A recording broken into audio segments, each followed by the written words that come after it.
Okay. Okay, or the mic can just shut off. You know, that works too. All right, Progress 95, cargo docking coverage to the ISS. Progress 95 is a Russian resupply ship that launched over the weekend. Progress is a Soyuz, but minus the crew compartment and the heat shield. And in the crew compartment, there's just cargo. Russians use it to resupply the ISS, and so does NASA too.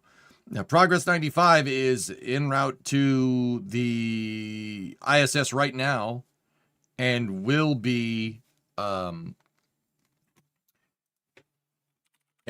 docking here momentarily. So I think a good way to start this coverage would be to watch the launch. Probably be a good thing to watch, huh?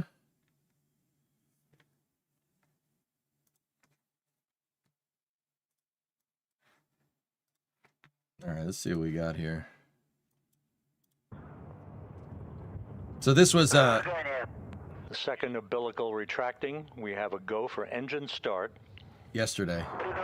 We have main engine start. Engines up to full turbo speed. Turbo speed. And liftoff. Liftoff of the 95th Progress resupply mission to the International Space Station. The vehicle has cleared the tower. Engines at maximum thrust, arcing out to the northeast over the Central Asian desert. All control parameters reported to be normal from the blockhouse in Baikonur. Turbo Good speed. roll and pitch.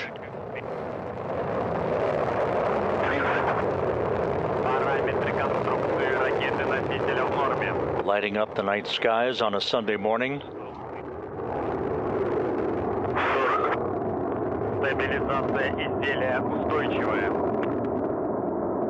The vehicle reported to be stable, having disappeared into the clouds over Baikonur.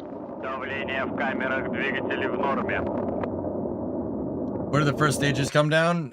They come down in Siberia somewhere. See, here's that trampoline. Hey, they did get their site back up and running. Chamber pressure for the engines, nominal. 1 minute 4 seconds into the flight.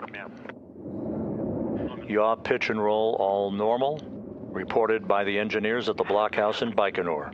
Полет нормальный. Guidance is good. Everything looking very good. All parameters are green.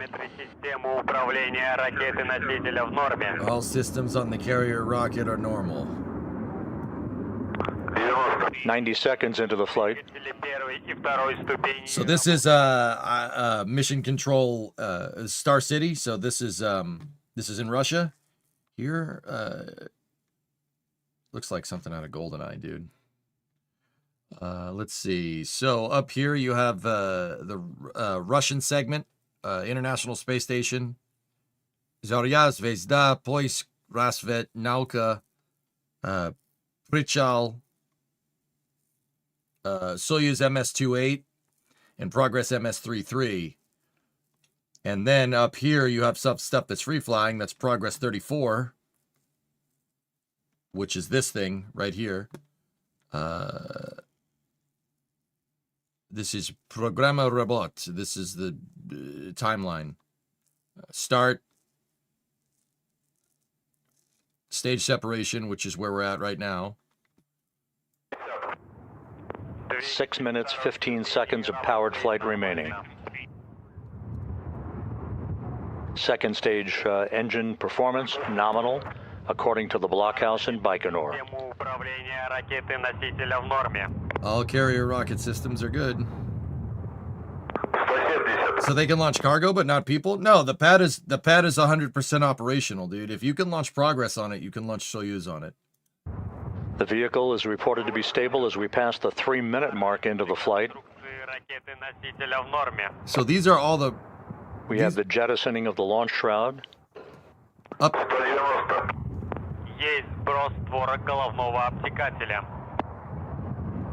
3 minutes, 20 seconds into the flight. 5.5 minutes of powered flight remaining. Everything looking good.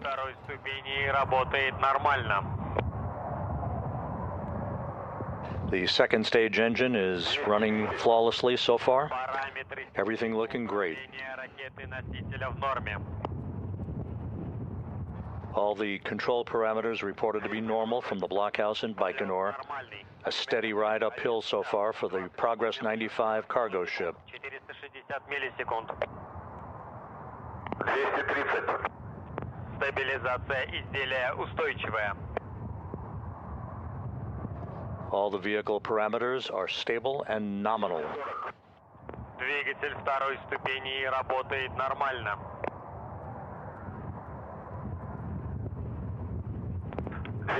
The second stage should be shutting down and separating about 30 seconds or so from now. Now the view from the television camera on the upper stage of the Soyuz 2.1A. There we go. So this, once again, this was the launch from a couple of days ago. About 20 seconds away from Progress is about to dock to the ISS. Separation. You should see... Very steady ride for the Soyuz heading uphill.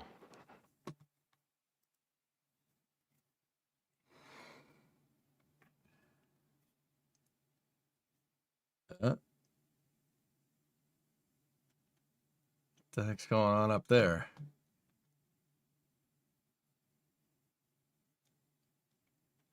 Oh, the shroud.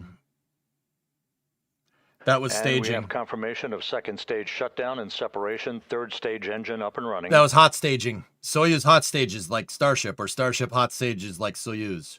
Let's say it's like to be Soyuz. Stable. 5 minutes 20 seconds into the flight. 3.5 minutes of powered flight remaining. So this was the launch of the spacecraft earlier this week. Actually, I think it was yesterday.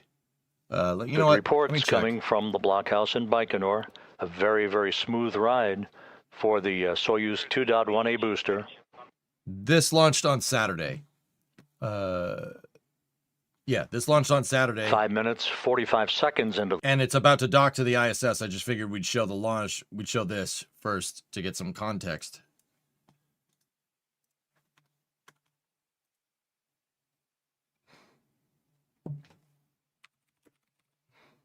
Six minutes into the flight.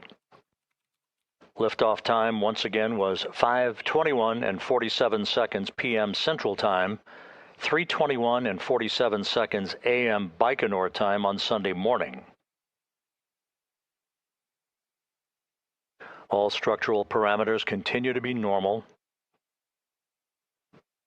Good ride uphill so far for the Progress 95 cargo craft. 6.5 minutes into the flight. Let me just make sure we're coming up on... Yep, okay, we got a couple minutes here.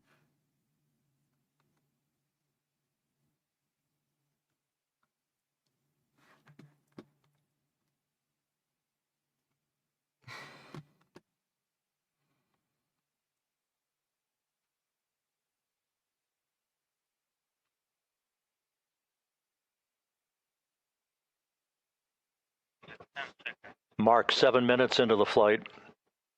1 minute 45 seconds of powered flight remaining. Third stage is running very smoothly. Good structural parameters. Mm-hmm.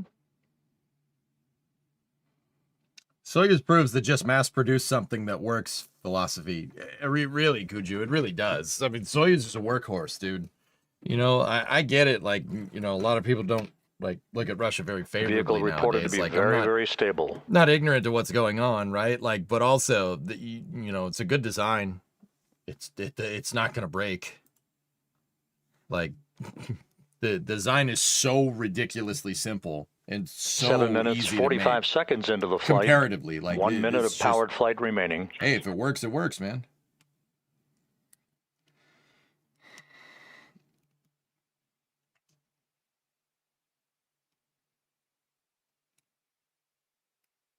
Good third stage performance.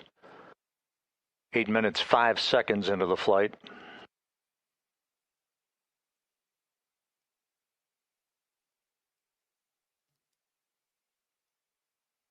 About 30 seconds of powered flight remaining. It's crazy how close it is. I mean, yeah, Urban. You know what gets me, dude? You know what gets me? Like, if we had kept going with the Saturn program and Saturn 1 and stuff, dude, it would be this dialed. It would be this dialed by now. Like, it would be crazy. Can you imagine? Like, Saturn 1Bs doing their thing, and, you know, Saturn 2s and Saturn 3, like, we could have dialed it in this much. Like, we should have. NASA should have done that, but yeah. Oh, there we go. It's shutdown. Watch. The and separation. stage is going to vent to separate itself. It punctures The its own Soyuz tank booster to has done its separate. job.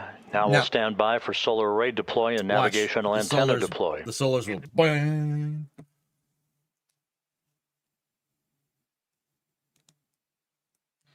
Spring. Hell yeah.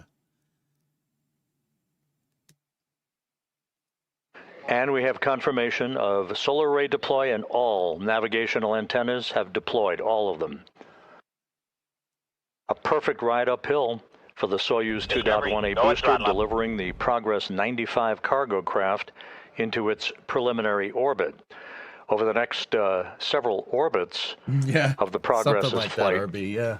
There'll be a series of delta velocity burns of the Progress engines to slowly but surely increase its altitude to match that of the International Space Station as it begins its 2-day journey for an automated docking to the aft port of the Zvezda service module on Monday evening. And there's our first view from the mission thumbnail.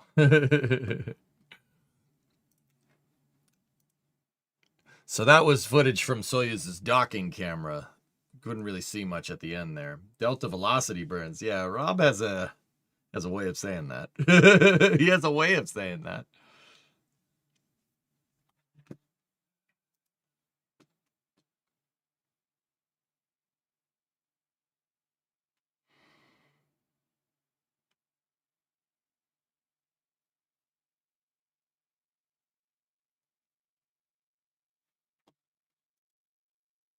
Oh, perfect timing.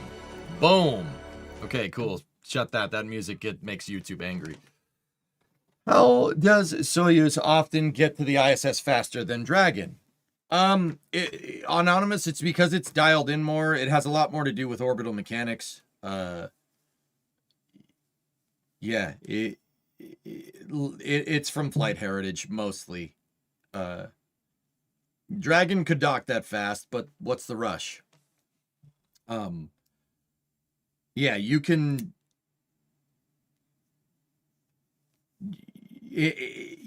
like, dude, you know it's gonna work. That's the thing. Like, it's not... Soyuz is such a simple craft that they've used it for so long that you could just dial it in. It's like, you know that it can fly that trajectory and it won't be a big deal. That comes from, like, think about it like this, dude. It's like Falcon 9. Like, compare, like, the first Falcon 9 launches, or, like, Falcon 9 landings, right? Compare those first landings. And, you know, they were all wonky and they were all crazy. Now SpaceX can push the envelope. And you see, like, Falcon 9s coming in, like, this is a pen. You see them coming in, like, crazy sideways. Like, the original ones are coming down like this. These ones, the ones nowadays, like, they have a much bigger flight envelope. And you can afford to recover that booster from a much crazier trajectory, a trajectory that would have surely doomed the thing like 10 years ago. You know, the Russians have been sending Soyuz in Progress into space for like 50 years. I mean, even longer for Soyuz. Soyuz has been flying... First Soyuz 1 was 1966. Here we go. Terminal. Live coverage, Progress mission. Here we go. Good evening from Mission Control in Houston in the International Space Station Flight Control Room here at NASA's Johnson Space Center. Here's a look at the Orbit 3 team, led by Flight Director Diane Daly and her team of flight controllers working in tandem with Russian flight controllers half a world away at the Russian Mission Control Center on the outskirts of Moscow. Teams are monitoring the automated arrival of the uncrewed Progress 95 spacecraft. There's the ISS. The aft port of the Look, Zvezda service it's up there module behind the here in Y, about the C, 4 to and the 5 I. minutes. 001. This is its final leg of its 2-day 33-orbit journey, carrying nearly 3 tons of food, fuel, and supplies to the Expedition 74 crew of 7 living and working on the International Space Station. Yep. Just get off the screen there. All right, so check this out. Right here is your distance. This is your distance to the ISS, and that is your differential speed. So that's how fast. And here you see on your screen. That's how fast Progress is moving relative to the ISS. So we got a 15.6 meters a second difference here, and we're about 10.5 kilometers out. What's other stuff that's cool on here? There's your mission elapsed time in the top right. 2 days, 16 hours, or no. That's seconds. So seconds, minutes, hours. 2 hours, 16 minutes, 40 seconds. It's 2 days. There would be 2 because it launched 2 days ago. Now, what else do we got here? Here is your X, Y, and Z change in velocities that are needed for docking. And you can see the ISS right there. Very cool. Are we going to go to the Atlas V? Yes.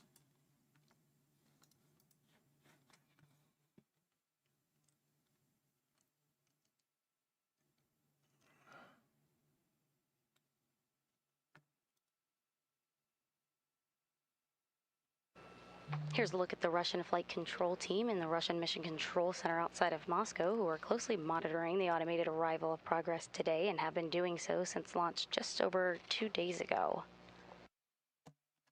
What is the number in Cool's vodka automated liters? docking system handles the approach and docking. It's over They are there in control somewhere. and We can can't send see it. They commands keep to that Progress if private. needed. Right now, the Progress 95 cargo spacecraft is currently closing in on 9 kilometers away from the International Space Station ahead of its planned docking at approximately 7 p.m. Central, 8 p.m. Eastern. We have command, over. I'm going to boost the audio a little bit. It's Both Progress not great. and the International Space Station are currently flying over the Western Pacific. There we go. The automated Progress spacecraft has been conducting a series of pre-programmed impulse burns to fine-tune and raise its path to meet up with the International Space Station. 2G. All impulse burns have performed nominally, no issues reported, as Progress steadily makes its way toward the aft port of the Zvezda service module and makes its arrival at the space station. On compass 1. The Core's automated docking system has completed its checkouts and is ready to guide the uncrewed cargo spacecraft to the aft port of the Zvezda module, where it will spend nearly 7 months docked to the orbiting laboratory. Right there. That's the autopilot. BPS on the 21. That's KURS. Activated. Course.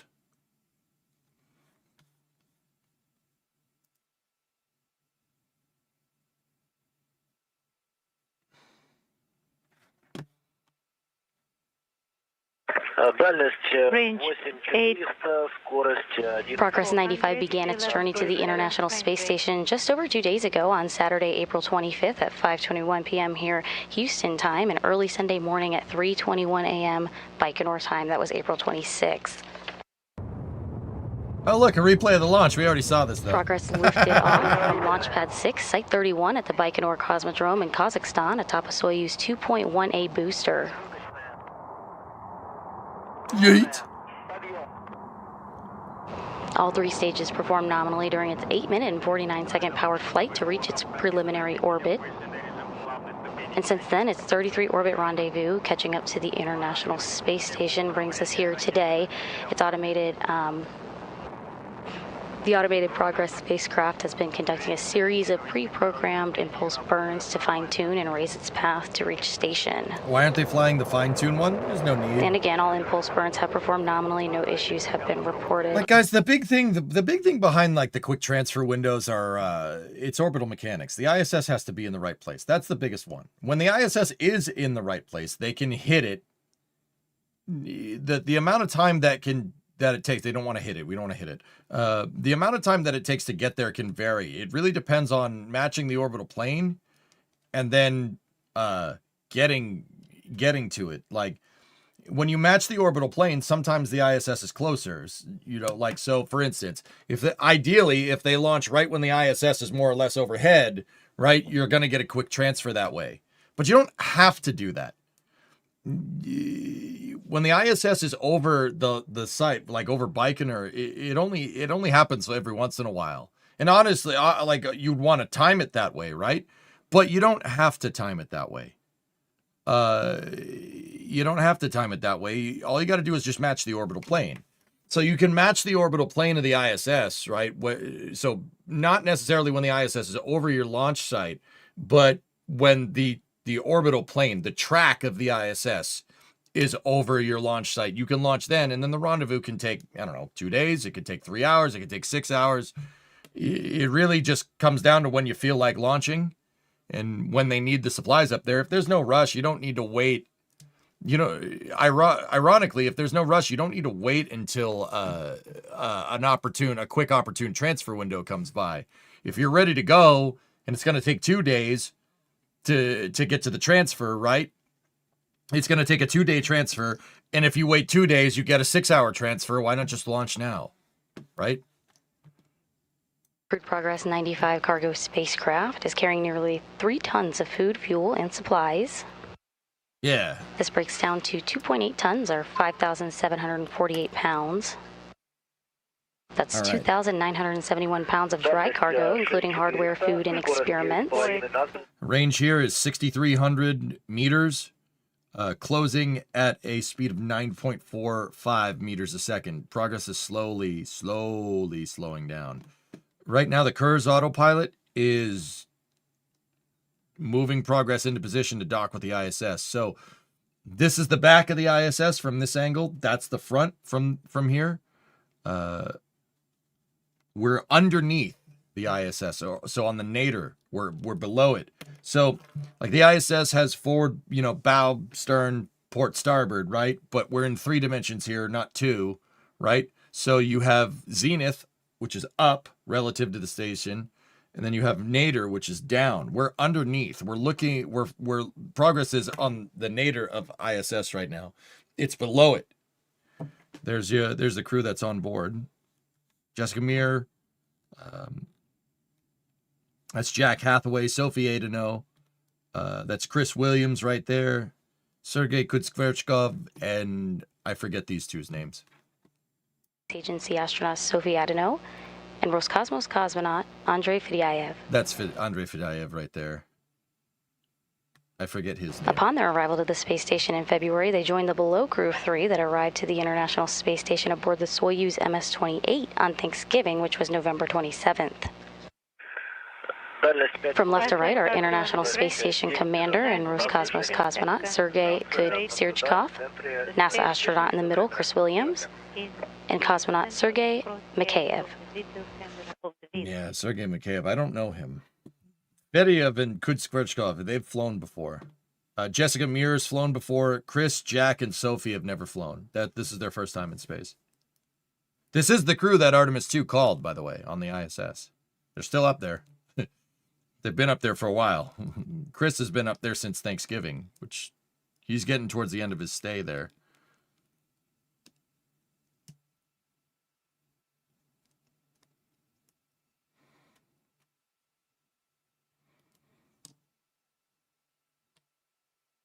As you can see here from the external television camera on the Progress spacecraft, Progress is about 5 kilometers away from the International Space Station, closing in on about 8 meters per second.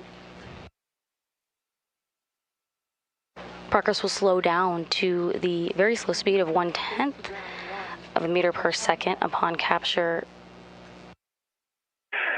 I hear a lot of here on one. I hear you as well. We are troubleshooting Moscow not being able to hear you and you not being able to hear Moscow. Huh. Yes, affirmative. Affirmative. I'll be right back 1 second.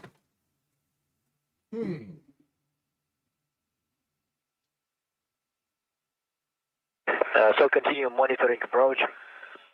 Everything's nominal. Houston copies. We will relay.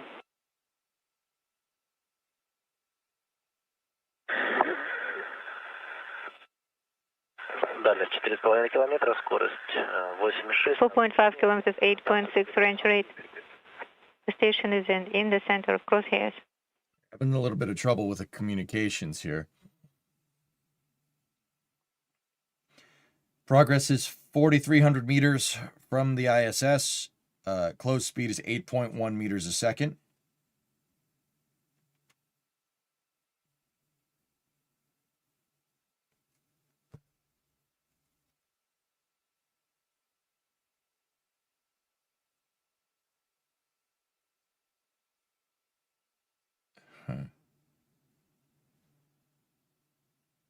As you just heard from our Capcom and Mission Control here in Houston, talking to International Space Station Commander Sergei Kudzirchkov, there's a comms issue in the circuitry in the MCC in Houston and to MCC in Moscow. There is no impact to rendezvous and docking.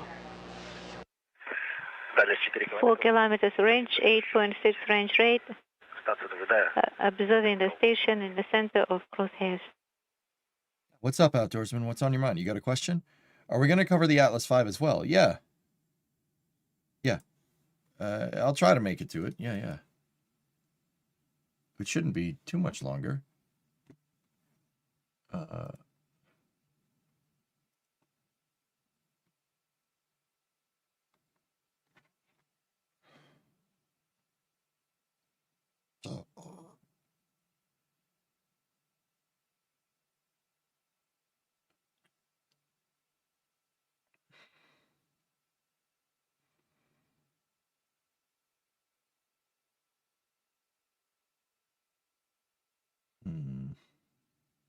So that's the International Space Station. Once again, we're kind of looking, if the ISS is kind of flying this way, Monitoring today's arrival of Progress 95, our International Space Station Commander Sergei Kudzirchkov and Sergei Mikhailov.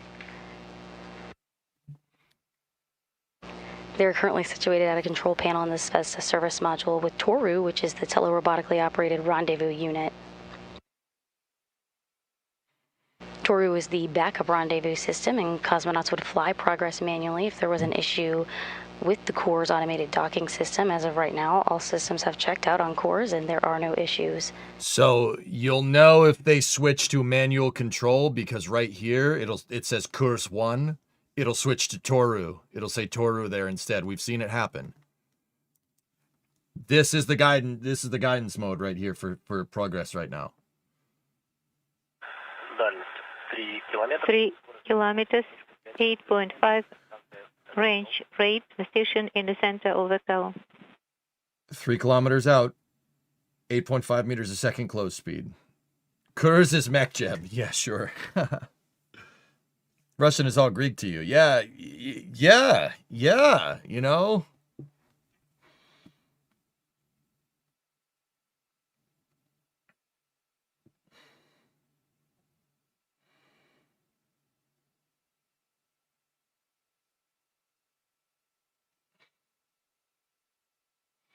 I've imagined that docking procedures have improved since the Mir collision. Yeah, they've docked 94 prior progresses to the International Space Station with no problem. And 70-something Soyuz and change. Whoa, hey, what are you doing? Big rotation rate. Whoa.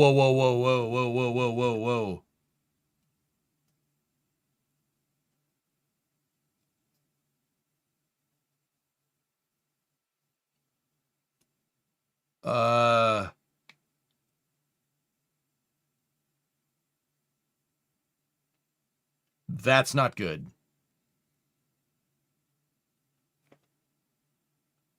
That's bad. You're 2,200 meters from the ISS. That's not great at all. There is a rotation rate being imparted on the vehicle. The delta V numbers on the x-axis are going insane.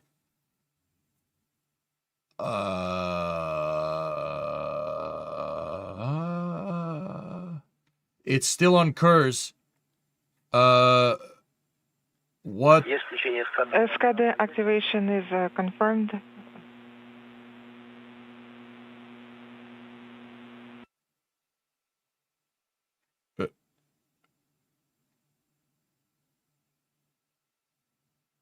Выполняется обратный разворот. Reversal is in progress, and range is 2 kilometers, range rate 4.2 meters per second. Are we sure that that was supposed to do that?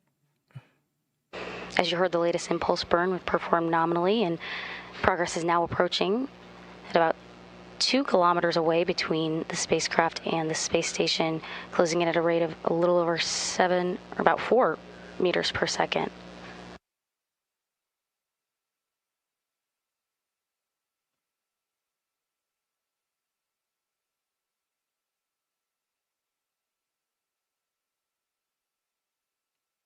As I was saying, you're the one that jinxed it. Oh, there it is. She's back. Наблюдаю возвращение станции. The ISS is back in the center of the video Yeah, that was monitor not crosshairs. that was not supposed to do that. Дальность. Range is 1,700 meters and range rate 4.2. What the hell was that? What was that? Работает страница 2. I'm on page 20, activating Toru mode.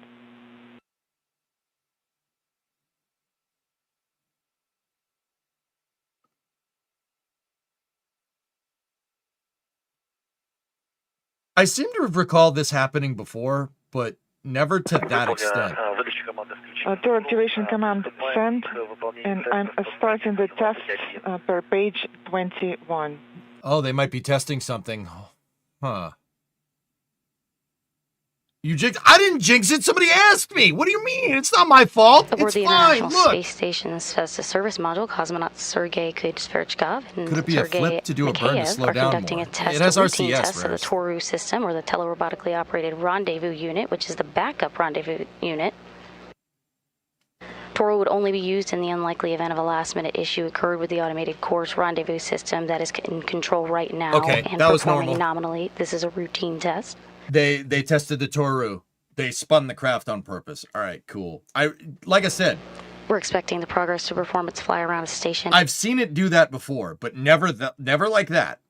Like never just like I've seen it go kind of slightly to the left, then slightly back to the right.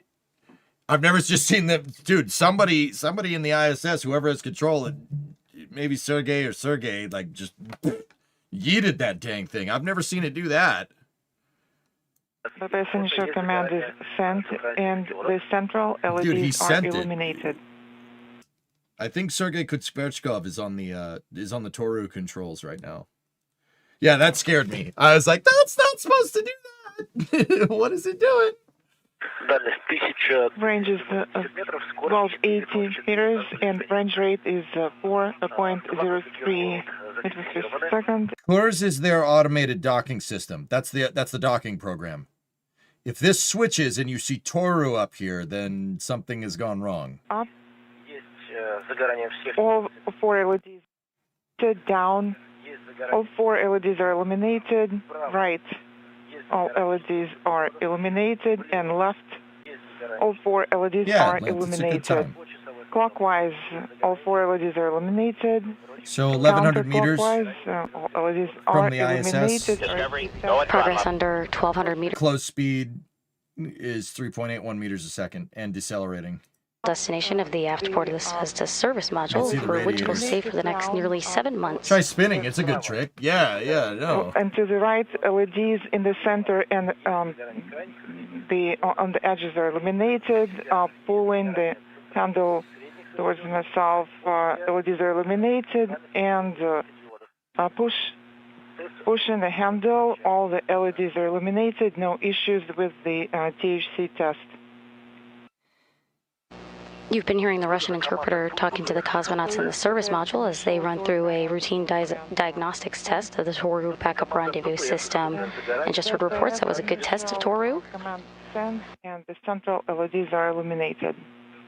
Тест прохождения приступаем к Starting пункту 4.3. Тест прохождения 4.3 testing Toru panel commands, and I don't have any questions or issues with the actions in 4.2.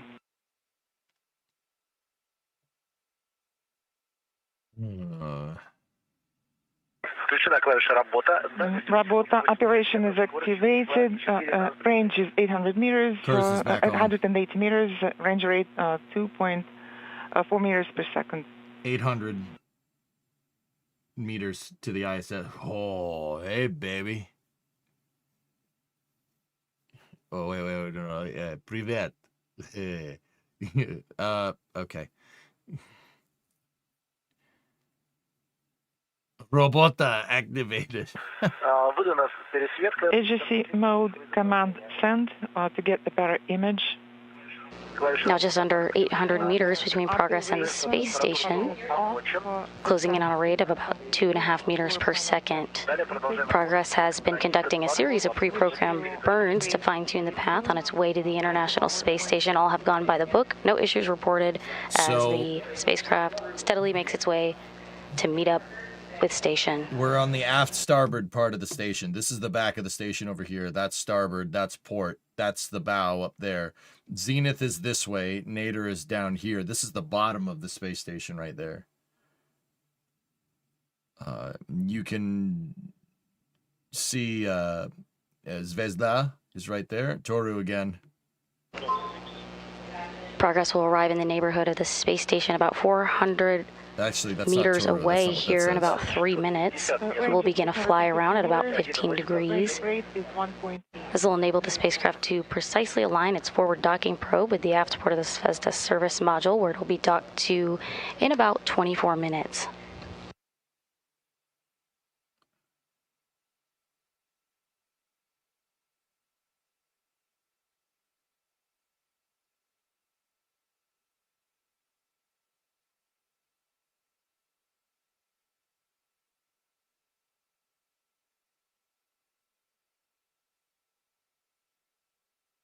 So Zvezda is right there. Zaya is right there. As you can see here in this cross-haired engineering data overlaid camera from the Progress spacecraft, closing in on about 1.5 meters per second. Total, yeah. It's how do you say that? At the time of contact and capture, Progress. That last character. I know that's just Tormo, but the X with the line through it. I don't know how to say that. I forgot. This one right here, the one that looks like a trident going in two directions. It's ZH. So that would be Tormaj. There you go. Thank you. Zarya is owned by the U.S. Yeah, it's operated by the Russians, Tesla. Yep. 514 meters. Range rate is 1.6 meters per second. 483 meters. Close rate is 1.5 meters a second. Still on Kurs.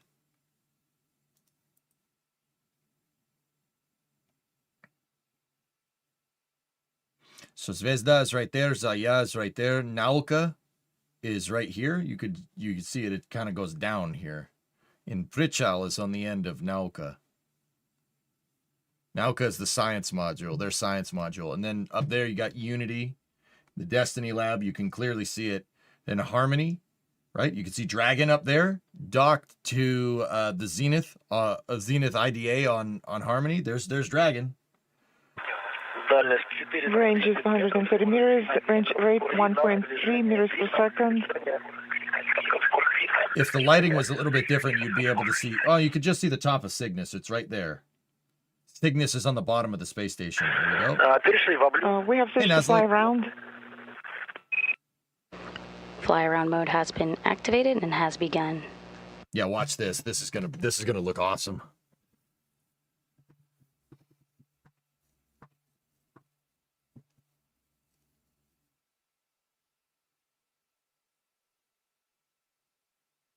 So these are the ISS The fly around radiators? enables Progress to align its forward docking probe with the aft port of the Zvezda service module, where it'll dock to in about 21 minutes from now. So it's docking to Zvezda, which is over here.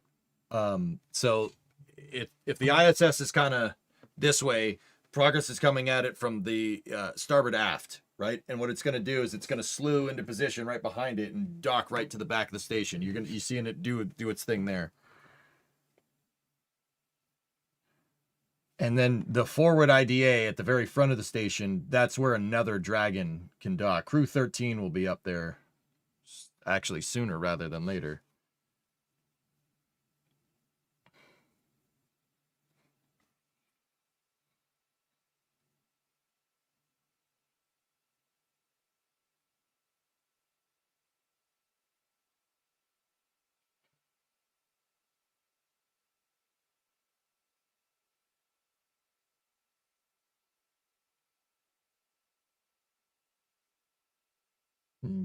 Automatic exposure is changing. Did you guys eventually Here in about 5 minutes, there will be a brief fix it to period. in Battlefield where we could all play with the same squad? It's kind of hard to get everybody into the same game, but once everybody does, yeah, that's really fun. Commanding 2 squads is a good time. It's fun.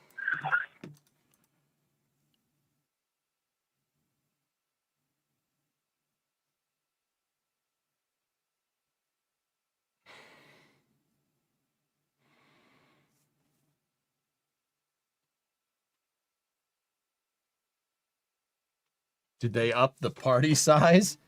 No. Geek, this is a resupply ship. This is a Progress. So, there's Soyuz MS-28 right there. That's Progress 33. Progress is now approaching the distance of about 260 meters between the spacecraft and station, closing in on about 5.5 meters per second. This is Nauka right there. There's Prichal, which is a multi-axis node. Nauka's the science module. Zvezda is right there. Zarya is right there. Range is 260 meters. Oh, for Range BF6. rate No. 0.53 meters per second.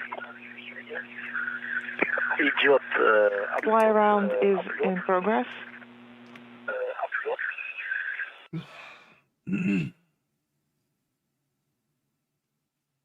So up there on the Here in the International Space Station Flight Control Room, Flight Director Diane Daly is getting a go for docking from her flight controller team.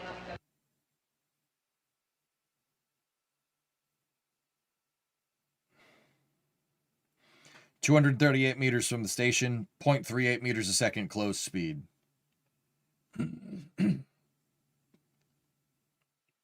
handover. And the Russians are using Tidris. It's, see, up there. They got a handover. So up here at the top of their mission control, you have, well, the date up there. And then ISS, the Russian segment of the International Space Station is what We're at a that brief says handover there. of satellites and the tracking data and relay system. And then these are all the modules that are docked to the ISS right now. So Zarya, Zvezda, Poisk, Rasvet, Nauka, Progress MS-28, or no, Soyuz MS-28, which is right there. And then Progress MS-33, which is right there. Nauka's right here. Prichal is there. Zvezda is here. Zarya is there. Rasvet is up there. That's what the Soyuz is docked to. That's Rasvet. And then Poisk is what Progress is docked to up there. They're docking adapters. Poisk and Raskvet are docking adapters. And then up there, you can see Cygnus up at the front of the station. Or, well, that's kind of underneath the middle. There's Cygnus. And then that's the ESA Columbus module right there. That right there is the Quest airlock. See this cylinder right there? That's the pressurized volume pressurized and depressurized volume. That's the joint airlock. That's how you go outside. And then there's the S0 truss segment right there. On top of the S0 truss segment, there's an antenna for communication. That is the dish for going through Tidris right there. And then right here, you can kind of see it. It's kind of hard to look. There is your Z1 truss segment. The Z1 truss segment right there has your control moment gyros for the ISS. They're gyroscopes to keep the ISS oriented relative to the ground. The truss segment, which is that big lateral piece that goes across the entire space station, that truss segment is always parallel to the ground. Think of it like wings on a plane. The gyros keep the ISS rotating at 1 revolution per minute, or 1 revolution per orbit. So it stays oriented relative to the ground. So Nauka right here is always pointed at the ground if the ISS keeps its orientation. We're looking up the back end of the ISS here. That's Poisk. That's Progress 34. Nauka is right there, the science module, the Russian science module, and then Prichal is right above my head. Okay, rolling.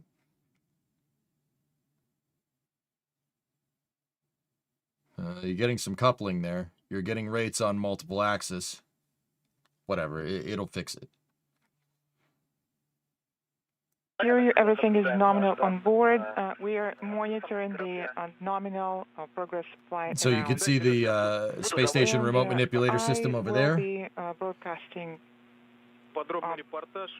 my actions and everything that's going on. Yes, please do so. We can hear you, and I will... What you're seeing here on the external television view from the Progress spacecraft, the spacecraft itself is rolling to correct its orientation for final approach to the aft port of the Zvezda service module.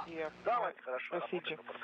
Yes, copy that, Ivan. I'll be using the onboard procedure. These are the 2 big main radiator arrays. That's what they use to cool all the systems on the ISS. There's 4 of them. Actually, well, there's 6. 2 mains right there on each truss segment, and then there's 2 out. There's 2 each out on the solar panels, left and right. He said, "Horosho, everything is good." Yeah. Hey, Josh.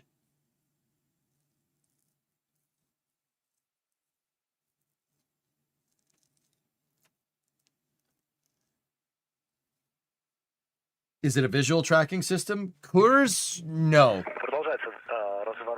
Roll maneuver is continuing. I don't know if... 180 meters, I think Kurs is and infrared. we're almost at a station keeping. The range rate is 0.02 meters per second. Copy all, and you're going to proceed, Sergey. Copy.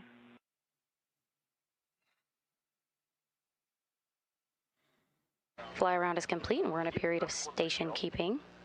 Station keeping in the approach corridor confirmed. Progress about 180 meters away from the International Space Station.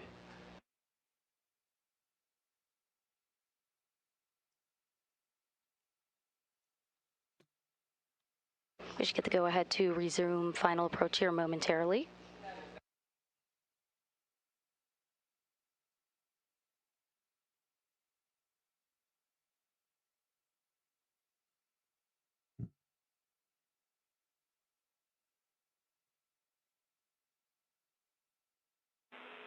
Экипаж, ответьте. Yes, Tesla Max.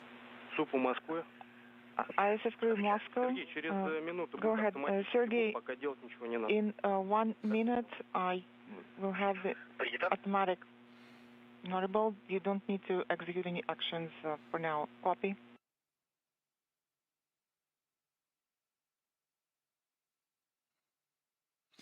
So the ISS in progress are over the Pacific Ocean. They'll be crossing the Andes here momentarily.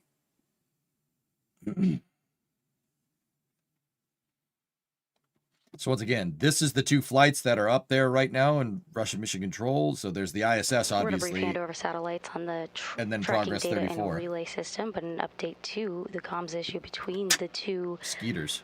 mission control centers in Houston and outside of Moscow. We have regained communications between those 2 control centers. So this is your sequence of events. This is the docking program. Programa Rabot is what that says.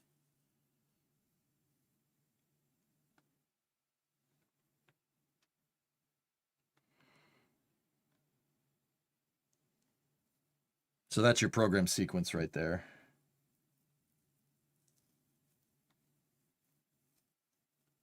Should be getting a...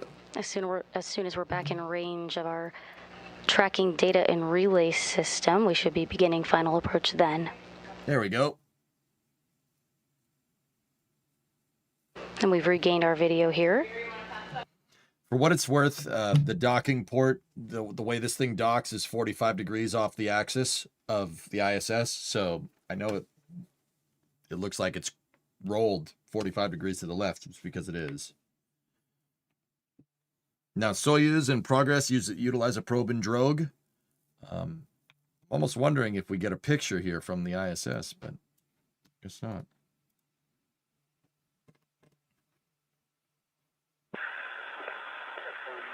Range is 167 meters.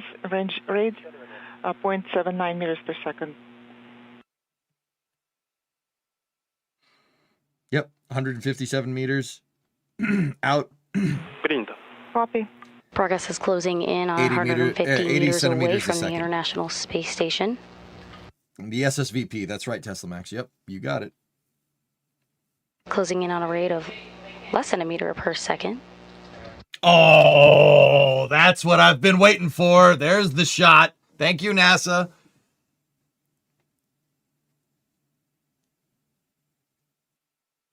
Very nice. Very And there's nice. our first view from cameras aboard the International Space Station of the uncrewed Progress 95 cargo spacecraft. Range rate is 0.67 meters per second. Very Copy. nice. What type of control moment gyro do the ISS use? I would assume they would use variable speeds. I have no idea. I know they're about this big. They're about a meter wide, Lava. There's 4 of them in redundancy on the Z1 truss segment. Progress is currently under 200 meters away from its arrival port at the aft end of the Zvezda Dude, look, service you can see the module. thrusters firing. That's super And the that's International super Space cool. Station and Progress are currently flying over or approaching the west coast of South America. They're approaching the Andes.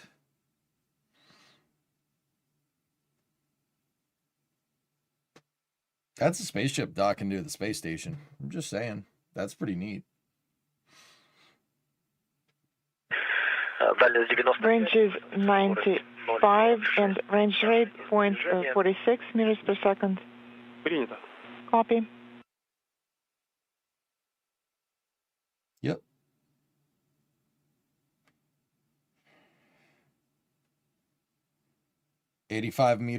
Progress is now 86 under meters out. 100 meters away from the International Space Station, carrying nearly 3 tons of food, fuel, and supplies for the crew of Expedition 74. Yes, go ahead and switch around. One, Sergey. Передает, что Embassy получает Moscow картинку, is телеметрию. saying that they Всё хорошо. can see the image and telemetry and everything is fine. Copy, that's good news.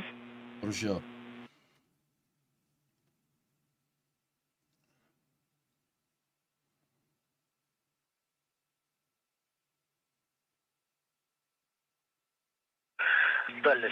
Range is 72 meters. Range rate 0.3 meters per second. I can see the docking port.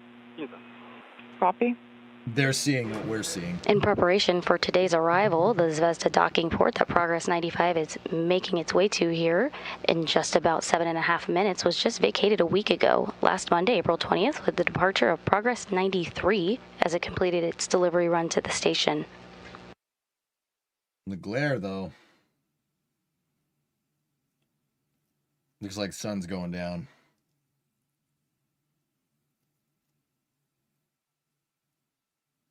The Core's automated docking system is activated and performing nominally. Range is 60 meters. Once Progress docks to Zvezda, there will be a period of relative motion between the two vehicles that will be given a little bit of time to dampen. That's the probe and drogue. Then the forward docking probe on Progress will retract to interlock with the port on Zvezda. All the dots that you see out here are radiation. It'll bring the frying two this docking camera. interfaces together, How often are Progress ships initiating the sent up? hooks to close and forming a hard every mate couple between the months? two vehicles. Range is 48 meters. I can see the Progresses docking are port and the expendable. docking target. Copy. Progresses burn up in the atmosphere. They have no heat shield when they're done with them. That's Nauka right behind me. That's Zvezda up there. We're on the back end of the ISS right here. Yeah. Okay. SSVP right there. Soyuz is in docking mode. Procures. Anytime these numbers pop up, chat was telling me that the thrusters are firing. If you see the letters pop up right here. So that's SSVP. That's the name of the Soyuz docking system. It's a probe and drogue style system. So there's like a it looks like a funnel, right? And then at the tip of the funnel goes in that right there. And when the tip of the funnel catches it, right, it'll retract and it'll pull the two docking ports together. That's probe and drogue, kind of like Apollo, believe it or not.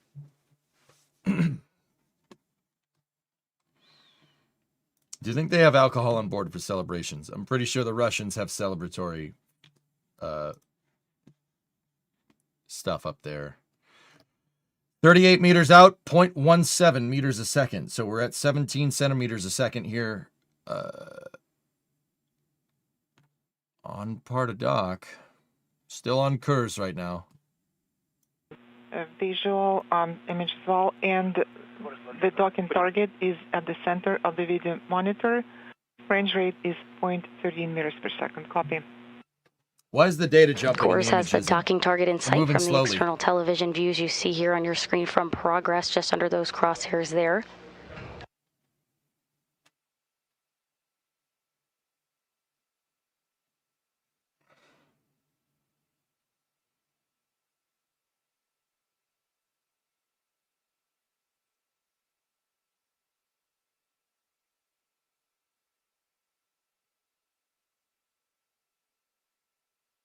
$30 meters out, 13 centimeters a second. Progress is 30 meters away from the aft port of the Zvezda service module here on the space station. Initial command is sent. Course is locked in on that docking target that you see to the upper left of the crosshairs in the middle of the screen here. Принято. Copy. And inaudible command is sent, and it is confirmed. And I am ready to send the command for course scanning antenna closed. Copy.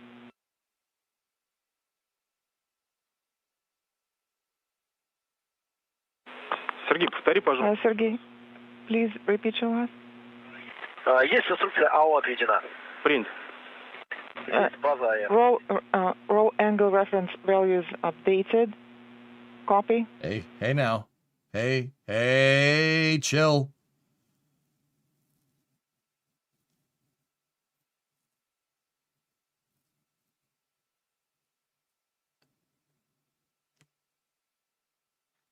And so it says something over here. What does this say?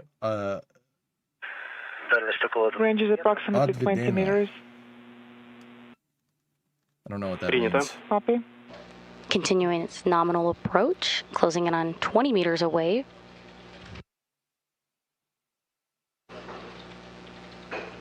Closing in on 1/10 of a second. Stay on target. Stay on target. Range is approximately 15 meters. What type of Copy. fuel is the spacecraft using right now? Hypergolic. It's hypergol Approximately thrusters. 15 meters away, closing in on 1/10 of a meter per second. Approximately 12 meters. The target is You know in what? the Let me center check of it the just to video be monitor, sure. and crosshairs are aligned. Принято. Copy.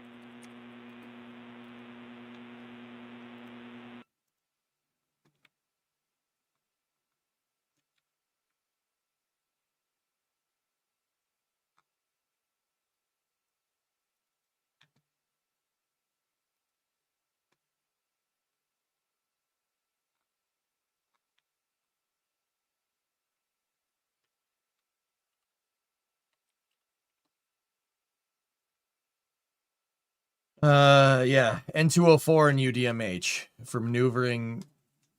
Yeah, for maneuvering. Yeah, they're using hypergolic thrusters. It's nitrogen. Well, they use dinitrogen tetroxide. Visually, the And range is unsymmetrical approximately 6 dimethyl meters. hydrazine. The target is in the center of the video monitor, and crosshairs are. It's very similar to Dragon. Dragon, Starliner, or Orion, they all use the same. Progress, Soyuz, they all, even the Chinese capsule, Shenzhou, that they all use the same fuel. Good alignment and standing by for contact and capture. Range is approximately 4 meters. Okay, here And we the go. docking target is next to the center of the VECO video monitor. Принято. Copy.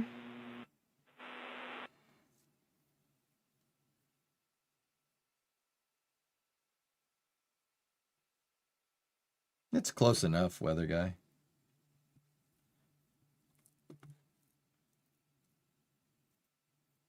Okay, we should get a capture here. 4 meter. There we go. Есть касание. Contact confirmed. Contact and capture docking is confirmed. 0349 and mechanical capture confirmed. Принято, есть касание. Есть Copy, цепка. contact and capture confirmed. There we go. Docking is confirmed at 7 p.m. Central, 8 p.m. Eastern, as both vehicles were flying over the east coast of Brazil.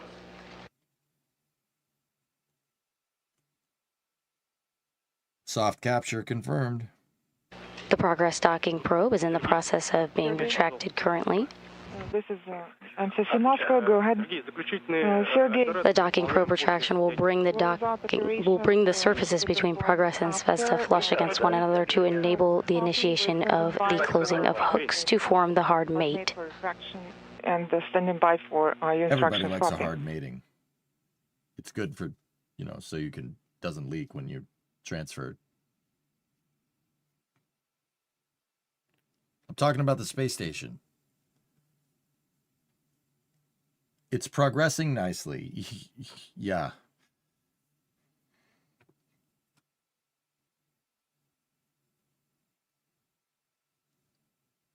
What? Stop looking at me like that.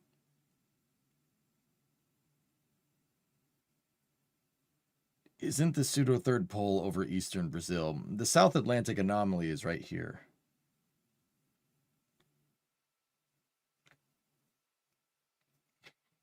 Where are the astronauts during a docking? Did they go into their capsules in case of catastrophic accidents? The Sergey and Andre are, yes, there's two named Sergey. There's your docking progress right there. So they're retracting the probe and drogue. You can see that they're getting closer to each other. And the hard mating surface is right here and here. That's an SSVP up there.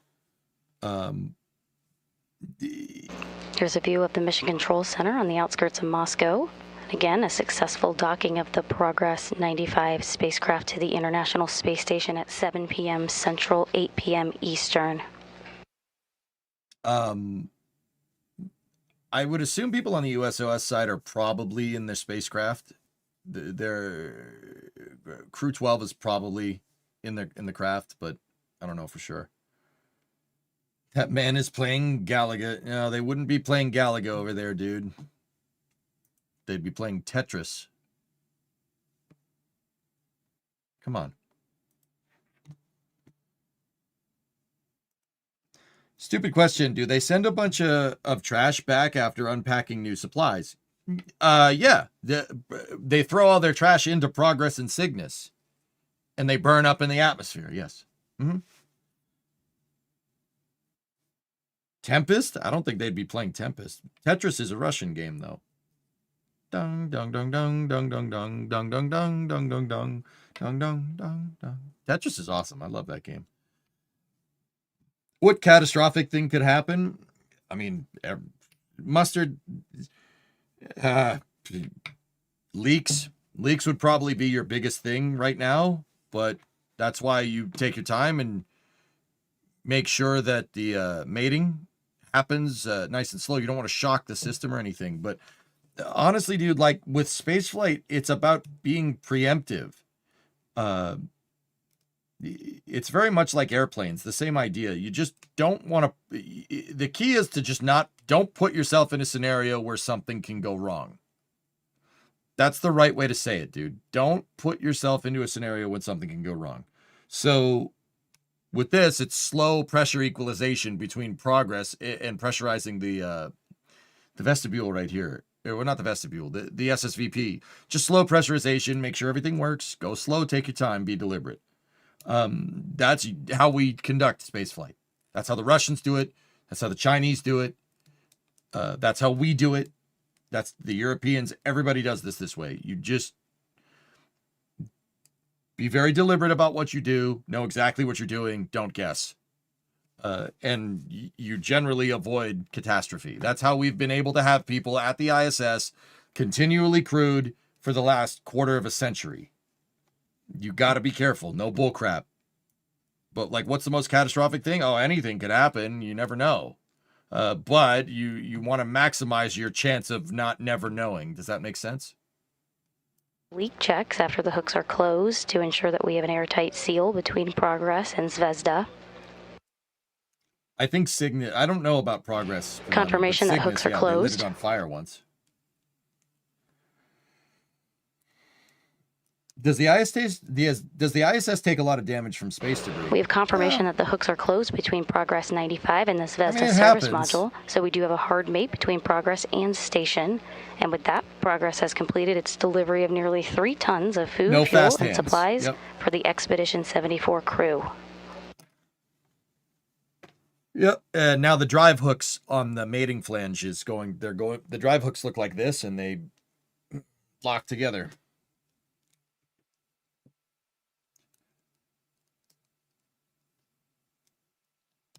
Dead center below the main map screen, there's a bronze rectangular box with transparent sides. It looks like it has a silver bird inside. It's a model of the ISS, Blark.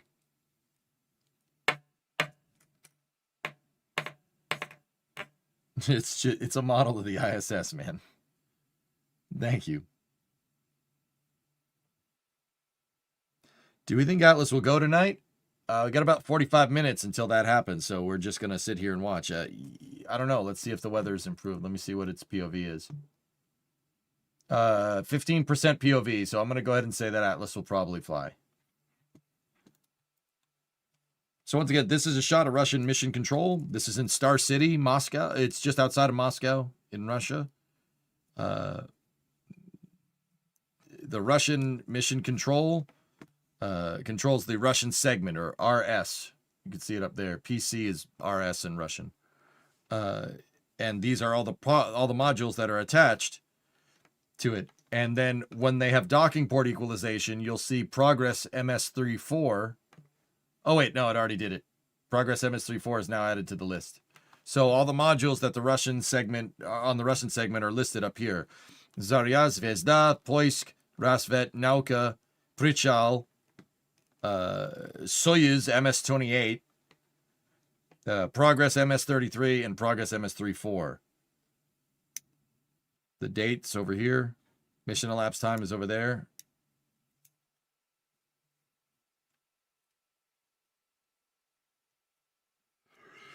This is the docking progress.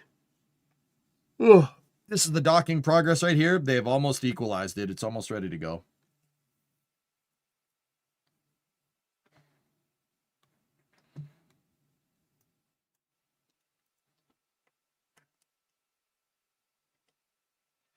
Outdoorsman, what's up? All hooks are closed and docking is complete. Progress 95 began its journey to the International Space Station just over 2 days ago on Saturday evening here Central Time, early Sunday morning Baikonur time. I can read Russian badly, but I do not speak Russian. After its 2-day 33 orbit rendezvous. Maybe like a 3-year-old's understanding of the Russian language, maybe on a good day. I can read it though, not very well. But most of the words I don't know. I know this because I know the modules. I know the modules to the ISS. And, you know, you cover the space program for a long enough time, you pick up stuff. You know what I mean? Oh, wait. Whoa. Hey. You done? No, you're not done. All right, NASA? Jeez. Come on, you played enough Winter Car. That's Finnish. That's not Russian. Those are 2 different languages.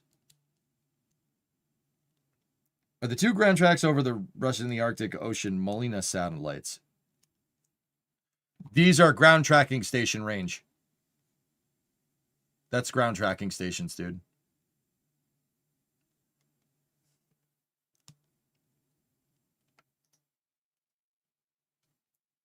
I mean, like I said, guys, I can kind of read what's going on, but yeah, I'm nowhere near proficient. I just know some words. I can't believe they stopped it. Oh, look. Ooh, new Annie Austin. Nice. I mean, seriously, look at my suggested. Freaking First Man, Phil Sloss, Annie Austin, and Chris Birdsong is fixing the General Lee. Like, I think the YouTube algorithm has me down pat, dude. That's pretty bad. That's pretty bad, dude. Can you count down in Russian? No. That's bad. I don't know how to feel about that, dude. The suggested is pretty much on point. You watch that Annie Austin video? Dude, that guy is funny as hell. I love his videos, dude. That guy can plug merch like nobody's business, dude. I wish I was that good at doing that. Oh, man. All right. Yeah, Perkele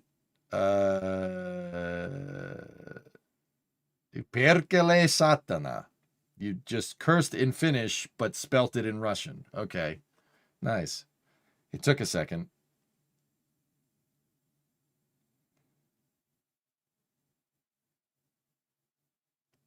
How cold are the supplies right now? Do they get into a frozen strait? No, Scrap. No, not really. Progress has HVAC systems on board. With that being said, they do freeze some things on purpose. It has a fridge in it, but the fridge is not like for storing cold beer. You know what I mean? Like, it's a fridge for keeping scientific experiments that need to stay cool. Like for lab preservation, because the ISS is a research laboratory at the end of the day.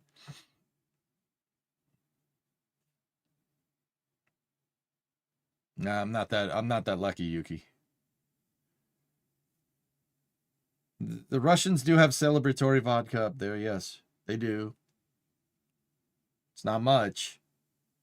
And I know what people are going to say. Oh, man, drinking in space. Dude, you don't want to get drunk in space. That would get messy really, really fast. I would not want to do that. And I do like my beer. I do not want to do that. You don't want to do that either.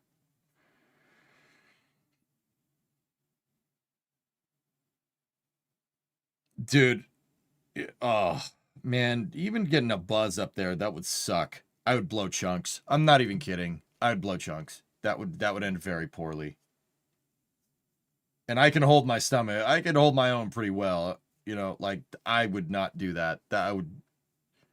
Dude, that brings a whole new term to projectile vomiting. Like, we don't want to do that at all. What is this? What the heck?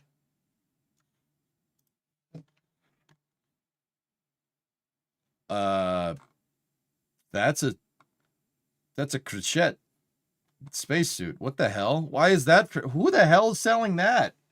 350 G's? No, I'm good. I don't need that, but that's still pretty neat.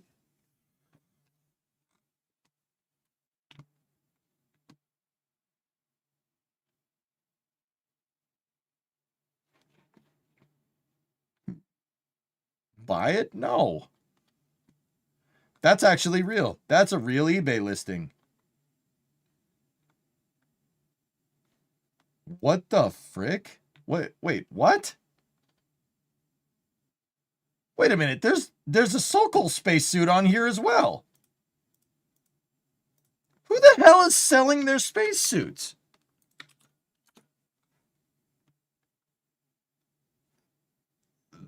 What is a Sokol doing up here? Like, I don't understand. Why would you... Whatever. That's not a movie prop. That's the real thing. 65 G's for a Sokol. That's not bad, dude.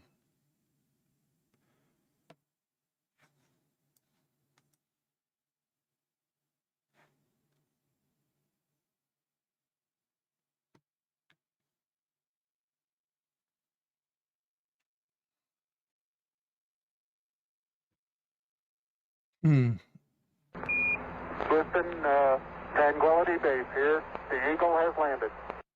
Spacesuit Fund. No.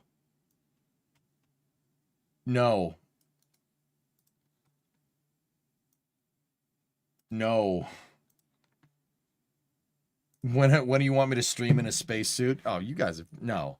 I can't fit in a spacesuit, man. They need to be custom tailored. I'm trying to see whose suit this is. They said it was flown in 2019. Let's read.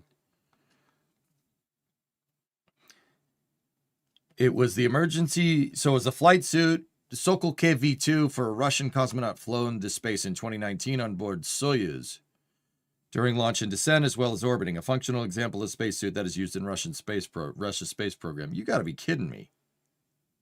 We just buy spacesuits? Like, I mean, I don't want that for 65 grand, but that's pretty cool that it's there. Business expense. You know what? I'm just going to see that seller's listing. What else do you got on here?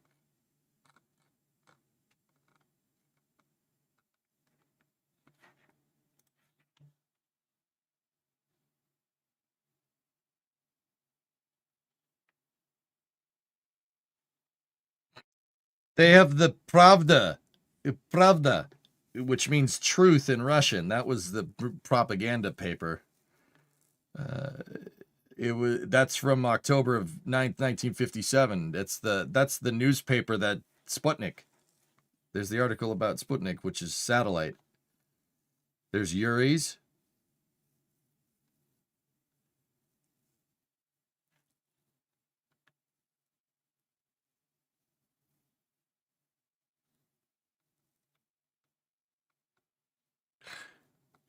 Are you kidding me?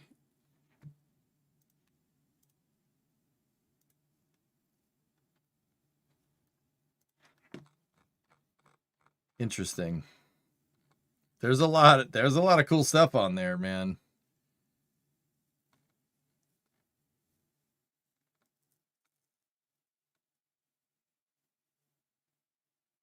Dude, there's all like the suit testing equipment. There's signed stuff from Yuri Gagarin. That's crazy. Oh, dude, hold up. Yo, we got a signed picture from Oleg Kononenko. That's cool. All right. That's pretty neat. Kononenko is like, he's been up to space a lot. Let's put it like that.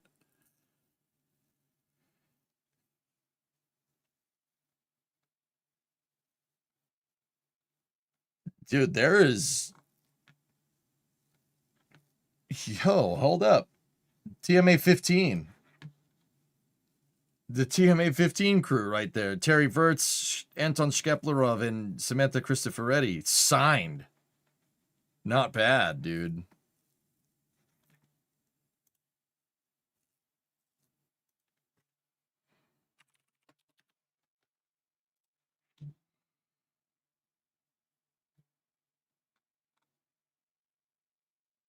Sublimated porridge. Yeah, I don't want that.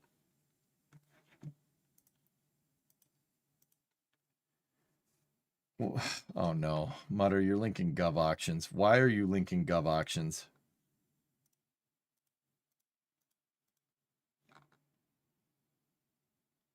Are those...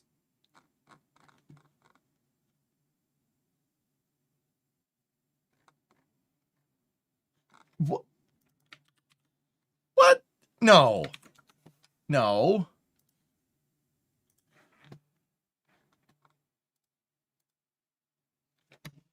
It is. Those are the batteries from the ISS. What?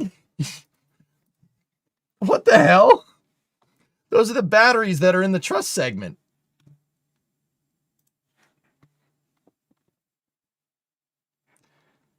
Multiple batteries, subassemble order replacement units, fin protection fixtures, transport containers, and battery subassemblies. 12 line items in total.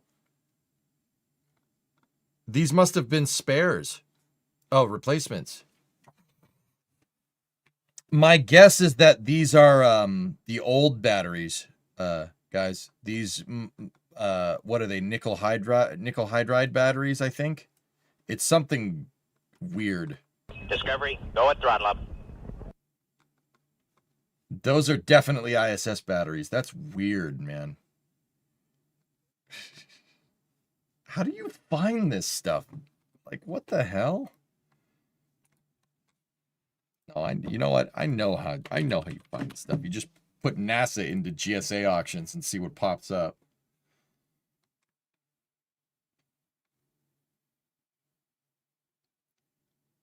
That was a mistake.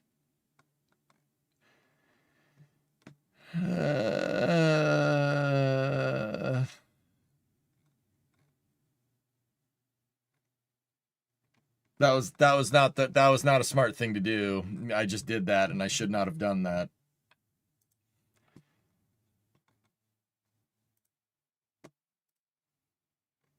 You guys want some jet engines?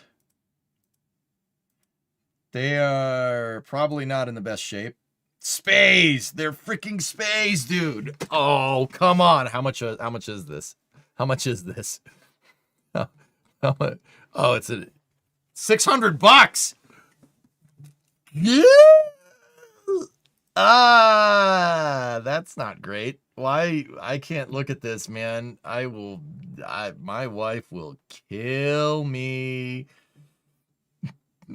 That will end very poorly. Bid now. No. No. I'm going to keep looking. There's a water jet right there for $400.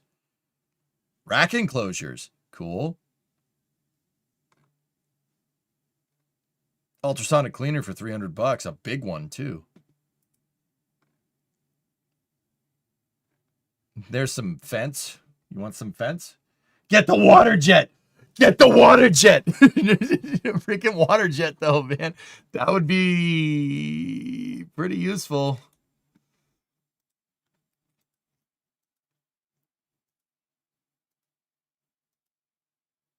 This is just outside? Why is it outside? What are you doing?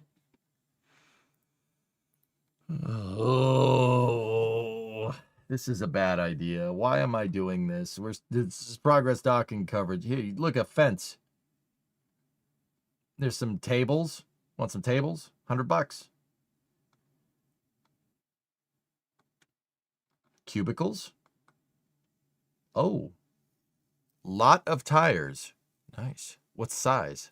What size tires are we talking about here? Unknown manufacturers, total unknown. The tires are classified in used condition. Those are not used tires. Those are not used tires at all. They still have the stickers on them. Bro.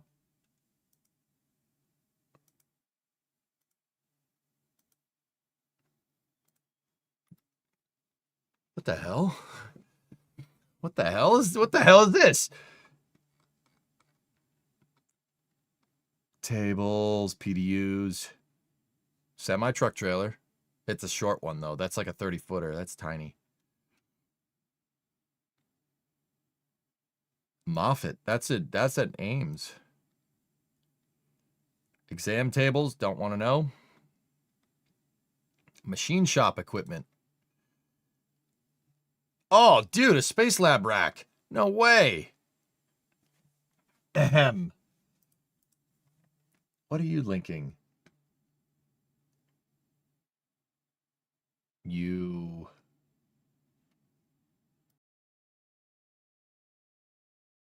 Why? No, don't do this.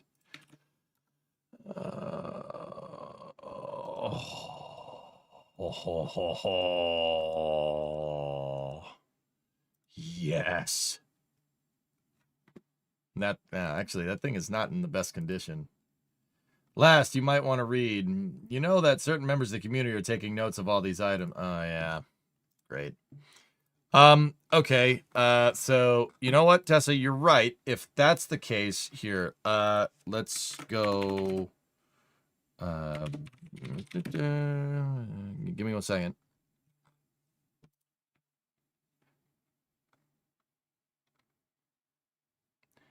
Give me 1 moment.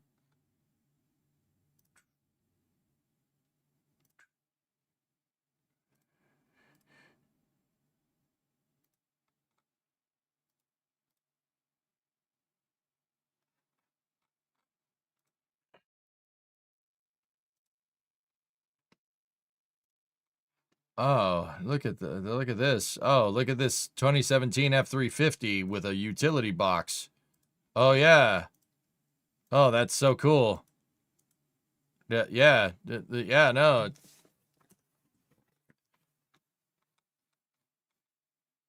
Yeah, Geek, I know. It's not great.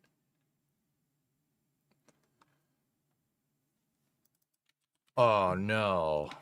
Oh, no, no, no, no, no, no. That's bad. That's not great. This is not good. We should not be looking at this. That's a, that's the mil-spec. The mil-spec square body.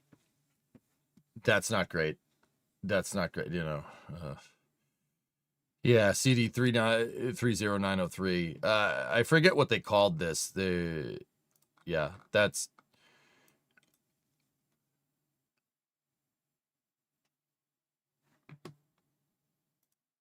this is not good. A de have what is that, Geeson? That's an entire plane. That is an entire airplane. WB-57 canopies. Oh no. No, no, this is not good. Stop it. Why am I still looking? I'm still looking. I don't care. Actually, dude, you could get a utility truck. Typical.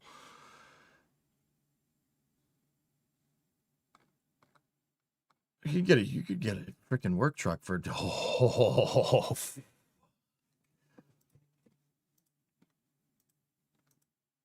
I should stop. I should stop. I should stop. I should stop immediately. This is bad. This is bad. This is not good. No, get that off the screen, man. That's so bad. Dude, Primo would kill me. She'd kill you guys by proxy. Oh no. Oh. Okay, you guys want a 5-ton? 5-ton dump truck?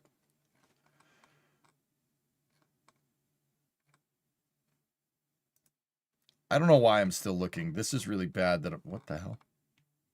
Ferd? 81 GMC. 97 Ram.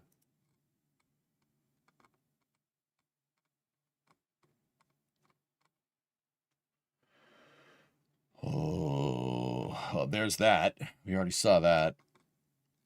Oh, look, a Honda Cross Tour. Search Hammett. Highly expandable mobility tactical truck. Base here. The Eagle has landed. $5 for the 5-ton truck. Yeah, they're too expensive. Nice, but too expensive. Maybe that'll work. What do we got? Nope. I forget what it is. Name every 97 Ram. Yeah, I know. Vehicles. T-34.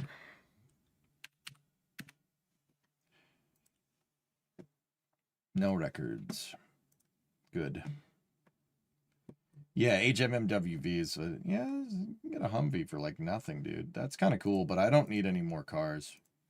I have enough. I'm good. It kind of kills me to say that, but I actually do have enough. So once again, fellas, I'm just burning time until the Atlas launch here. We should be getting into the coverage here soon. Discovery, go at throttle up. LA-06. You do need a backhoe though. Yeah. When's the launch? 20 minutes.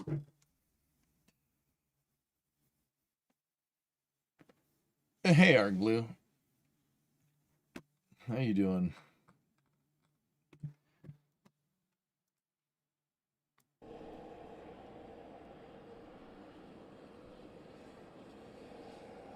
It's in PA just saying, I need a trailer, dude. Need a trailer if we're going to be looking for anything.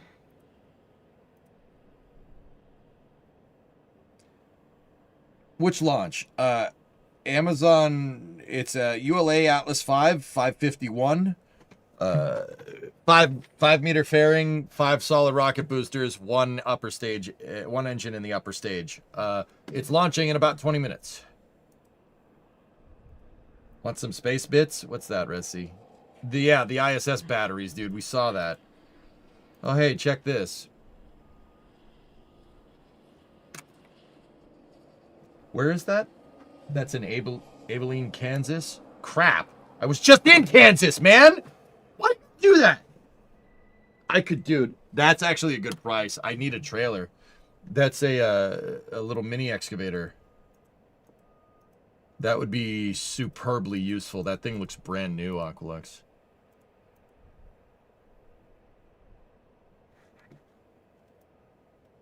Okay. Launch stream has started. I'm going to change up the...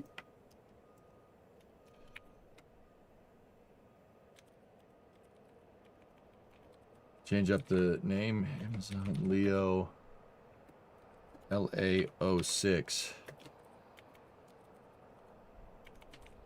Launch coverage. I have permission if in case anybody's wondering.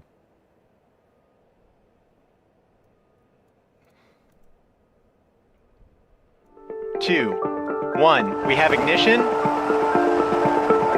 and liftoff of the United Launch Alliance Atlas V rocket.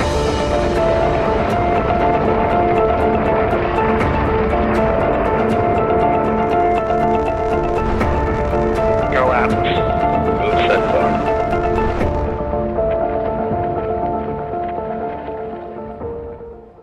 Thanks, Michael. We're here at Space Launch Complex 41, where ULA's Atlas V rocket is fueled and ready to launch 29 satellites to low Earth orbit for Amazon Leo.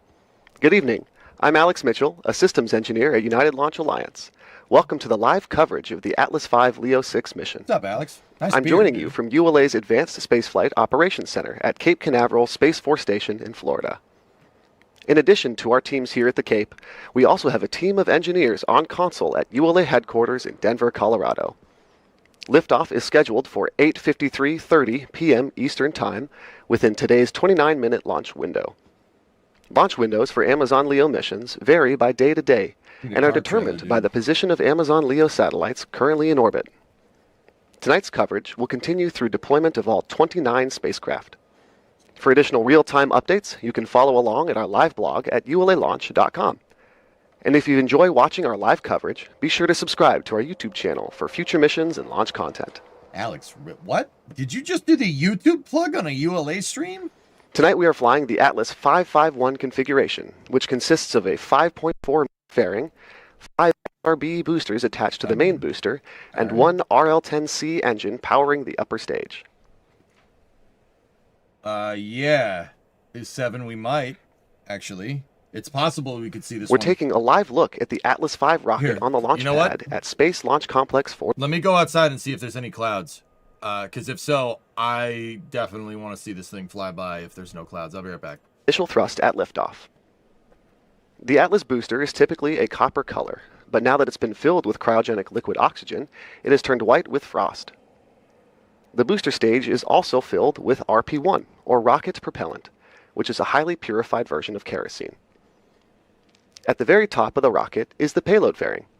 This protective shell gives the rocket an aerodynamic shape needed for the climb to space.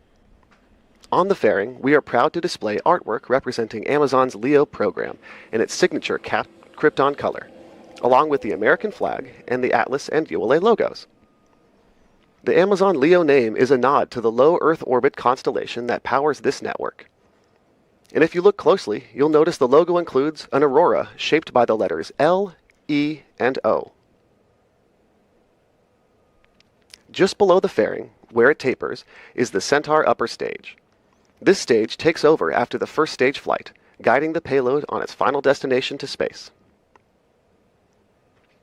As we continue the countdown, let's take a closer look at how ULA builds the Atlas V rocket.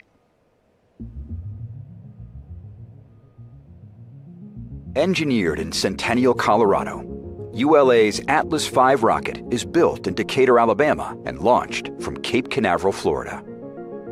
Once the rocket is manufactured, it travels to Cape Canaveral on ULA's cargo ship, known as Rocket Ship. After arriving in Florida, ULA's launch operations team begins assembling the rocket.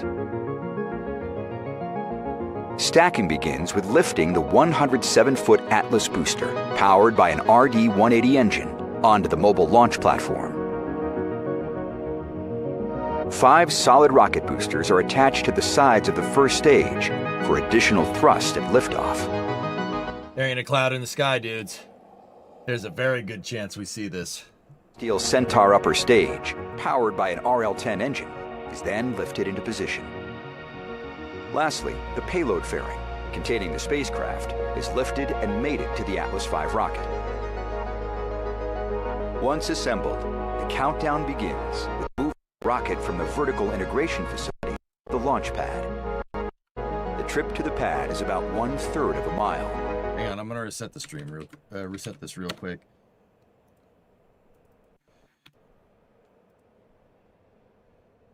Providing communication with the spacecraft, followed by the ground van providing support to the rocket. The mobile launch platform supplies Yeah, I might be air able to see it. conditioning, It's electrical, possible. and propellant lines to the rocket. Track mobiles at the rear power the convoy, which includes an environmental control system. I'll take a providing picture air conditioning to the if payload and rocket, as if well I as can see backup it. I'll take a picture. Atlas arrives at the pad for fueling and other final preparations, and once fueled, weighs nearly 1.3 million pounds. And there she is. Starliner needs 2 upper stage engines? Yes. The Starliner variant of Atlas V that flies is the Knot 22 configuration, or N22.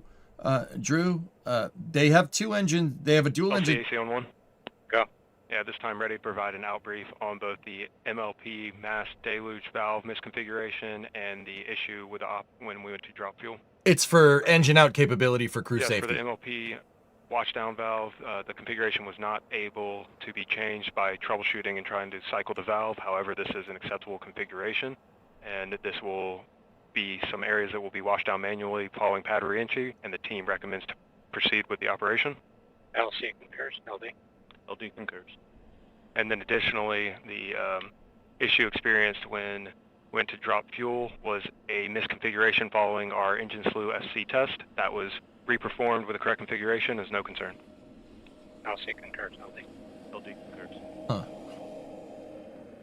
Okay. The Atlas V booster stage is filled with a mix of rocket. No, yeah, okay. We know it has rocket fuel in it. They were troubleshooting some problems with the mobile launcher platform. So that's the MLP. That's the gray structure that Atlas is attached to. They were having they said that there was something with the washdown, which is water. That's the water systems. And then they also were chasing another bug that had to do with engine config, but they fixed it. Interesting. Height, and the cryogenic liquid oxygen again as the oxidizer. Together, these tanks hold about 46,000 pounds of fuel. This is equivalent to about 98,900 cans of soda. The 5 attached SRBs add about 371,000 pounds of thrust each. Combine that with the 860,000 pounds of booster main engine, and we have over 2.7 million pounds of thrust. Ice usually doesn't build up like that on Atlas. Tonight's mission will deliver anything but the metric Amazon system, LEO baby. satellites to low Earth orbit. That's right. This mission is identical to the payload integration from the Atlas V LEO mission earlier this month, which was made possible by the engineering work between Amazon LEO and ULA teams to use additional performance from the RL-10C upper stage engine. The team also added a 4th level to the satellite dispenser system, allowing more satellites to fly on a single launch and further accelerate deployment of the constellation. Around the world, billions of people still lack access to high-speed internet, and Amazon LEO is working to deliver fast, reliable internet to customers and communities beyond the reach of existing networks. Oh, yeah, that's who I think Let's take a closer look.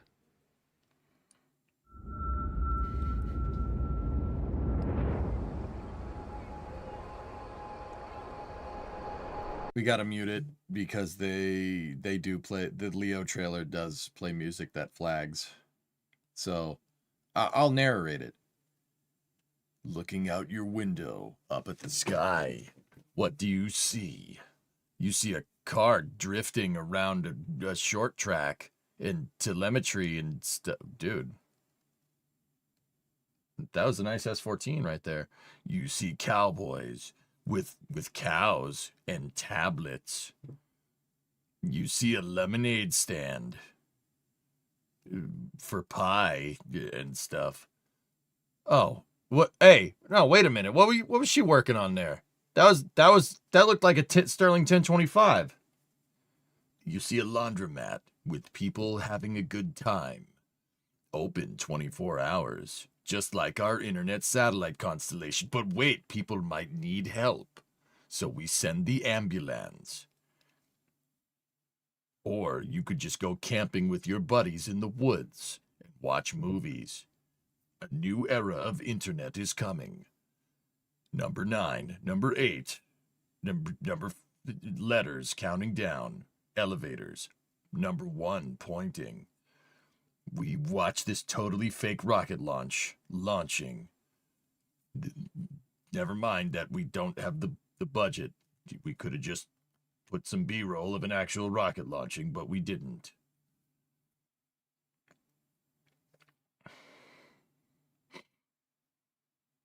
Oh, we're back. All right, cool. Still is nominal. Roger.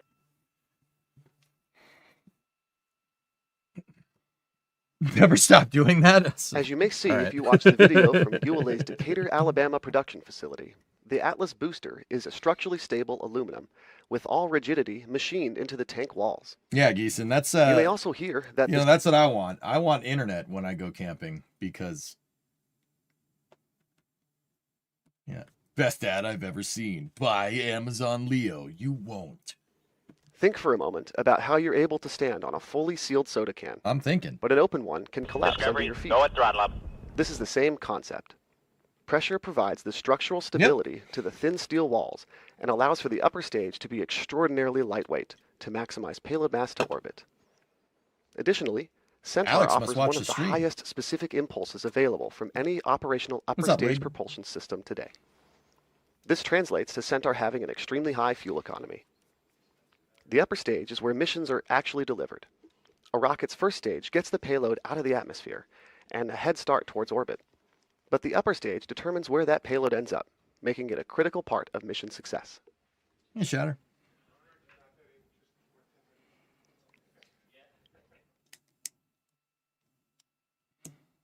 L-10 minutes. All communications switch to channel 1. All personnel and visitors remain in present position until launch. Maintain operational silence in LC. Terminal count briefing. If a condition exceeds a launch constraint any time after the terminal count status check, the observer shall announce hold on channel 1, identify their station, and briefly state the reason for the hold. Pre-launch checks. As we get closer to the opening of our launch window, let's take a look at the weather forecast from Space Launch Delta 45's Weather Squadron officer. Today's forecast for launch is looking good. POV increased. The probability of violating a launch constraint is at 20%. Ground winds are 15 to 20 knots out of the northeast, and the temperature is at 72 degrees Fahrenheit. A little breezy. The primary concerns for today's launch are the cumulus cloud rule and liftoff winds. The cumulus cloud rule translates to cumulus cloud formation in the lower atmosphere, which increases the risk of turbulence, lightning, and other hazards during ascent. What's on fire on the left side? Oh, good question, Muffin B. So, Atlas is using, it has kerosene and liquid oxygen in the first stage. And then in the second stage, you got a Centaur. That's what Alex was talking about, the commentator on their stream. Centaur is using liquid hydrogen and liquid oxygen. Now, the thing about hydrogen is that you need to keep recirculating it or else it's just going to leak. And if you don't give it a place to catch on fire, a purge flame, so like a pilot light, like on a stove, if you don't give it a place to do that, it'll find a place to do that, and that place is probably not something that you want on fire. You got to keep recirculating the hydrogen. The problem is that after it's been circulated out of the vehicle, it comes out as GH2 or gaseous hydrogen. So you got to give it a place to burn off. Anytime in space flight you see a bright orange flame like that, it's always hydrogen. Interesting thing here, Slick 41, so this is Space Launch Complex 41. Slick 41 can actually support two different types of launch vehicles on two different types of mobile launchers. When Vulcan is flying, there's actually two purge flames. One of them is an LNG recirculator, and the other one is the hydrogen recirculator, the one that's already on right now. Because Vulcan and Atlas still use similar upper stages with the same propellant, but the first stage on Vulcan is using BE4, so it's using LNG and liquid oxygen, liquefied natural gas. And then Atlas's first stage is kerosene and liquid oxygen. So, yeah, if there's a Vulcan launch, you'd see two purge flames, but since it's an Atlas, you only see one. Oh, go, no go. This final status check of the Atlas V vehicle, ground systems, the payload, and the U.S. Space Force Eastern Range. Let's listen in as they conduct the poll. Chat. L minus 7 minutes. Go. Status check to proceed with terminal count. Atlas systems, propulsion. Go. Hydraulics. Go. Pneumatics. Go. LO2. Go. Water. Go. Centaur systems, propulsion. Go. Pneumatics. Go. LO2. Go. LH2. Go. Has gas. Go. Electrical systems, airborne. Go. Ground. Go. Hey, Leo. Facility. Go. RFFTS. Go. Flight control. Go. GCQ. Go. Op support. Go. Com. Go. Umbilicals. Go. Environmental control systems. Go. Red line monitor. Go. Quality. Go. Op safety manager. Go. Relay safety officer. Go. Vehicle system engineer. Neat, NG. Go. Anomaly chief. Go. Range and weather. Go. Launch director. You have permission to launch. Proceeding with the count. ALC. Verified T0 is set for 005330. Verified. Polling is complete, and the team is... Control, we have a problem with the bubble wrap. Can you confirm the status of bubble wrap, please? Copy. Bubble wrap nominal. Oh, thank you. Thank you very much. 1 minute, the range will confirm it is in a green condition for launch, meaning that there are no constraints such as boats, aircraft, or weather, and that all tracking systems are ready. At T-minus 25 seconds, now why would you do that? Go Lee? Atlas, go Centaur, go Amazon Leo. The final status check for the rocket and the payload. To help reduce the intense sound energy at liftoff, the launch pad's water deluge system activates at T-minus 6 seconds, followed by moments later, the booster engine ignition. Then, after liftoff, you'll hear ULA's flight commentator providing live updates as the rocket ascends into space. Control, can we get a status on the toilet? Integrity Houston. The white gas is powered. Waste tank come off purged. the side of the booster and the upper stage are our cryogenic take vent valves for both stages. As the oxygen boils off, it will vent from the tanks, mix, and diffuse with the atmosphere to safe levels. Remember that we breathe diffused oxygen in our atmosphere at roughly 21% composition. You may also be able to see a fire off in the distance. This is ULA's flare stack, and this is how we tightly control the fuel vents for both the RP-1 and hydrogen propellant tanks on board. See? We do this to prevent a buildup of a combustible mixture at the launch pad by just controlling the fuel and allowing the oxygen to openly vent into the air. Fire needs three components to happen and sustain itself: fuel, oxygen, and spark. And if we can tightly control just the fuel, we can prevent an unplanned reaction.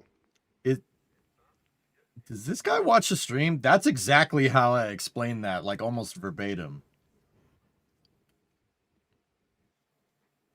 Alex, you out there? The countdown clock has resumed, and we are go for launch at 8:53 and 30 seconds p.m. Eastern. After liftoff, ULA's Atlas V rocket really will fly weird. northeast from Space Launch Complex. He mentioned 41. fuel, air, and spark. Here's a look at today's flight. That's what I do. Like, I mean, that's what you need for combustion, but also the way you explain that is like almost verbatim how I do it. Random Bozo, your sister says hi. Okay.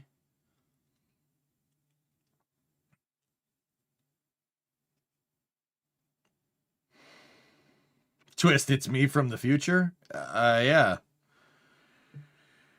It's just very weird.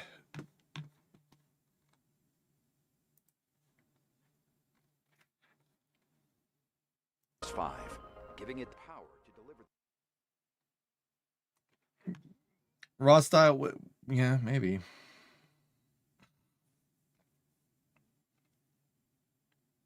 No, I'm not upset, Znar, right? Like, yeah, no, that's cool. Like, I've been streaming for a long enough time where a lot of my early viewers actually just work in the industry now. I don't know what that says about me, but... And then you'll see a CFLR jettison. They didn't show it. There's Beco.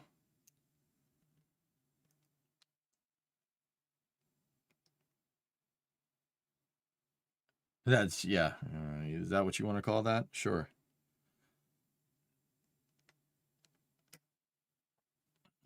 Dude, don't call me that, dude. Jesus.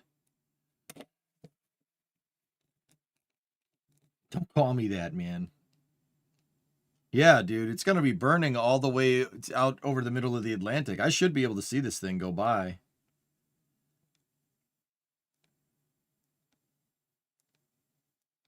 So you're saying if we watch you long enough, we get jobs at SpaceX? Statistically, that has happened with a lot of viewers, Rocco, yes. I mean, I'm not trying to say yes, but yes. For those of you just tuning in, I'm Alex Mitchell, joining you for tonight's live coverage of ULA's Atlas V launch of Amazon LEO-06. Beard game is on point, At this time, dude. the team is not working any issues, and we're proceeding towards liftoff at 8:53:30 p.m. Eastern. You should be able to see it around T+5 minutes. Okie dokie. 1. Rock, report range status. Range green. The flame is bigger because they're getting the hydrogen out of the system. They've stopped replenish. That's normal. 45.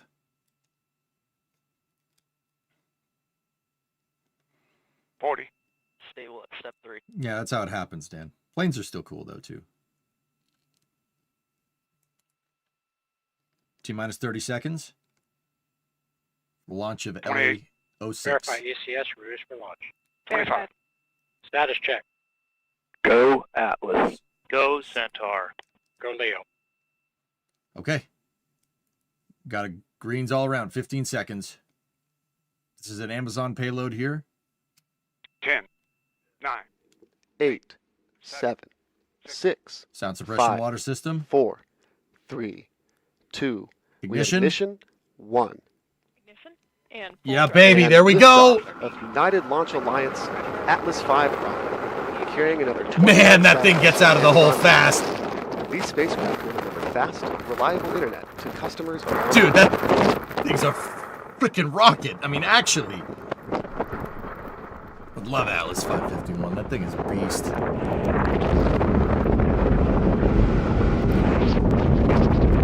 It's a little windy. Supersonic in 33 seconds. Should get a call from Max Q.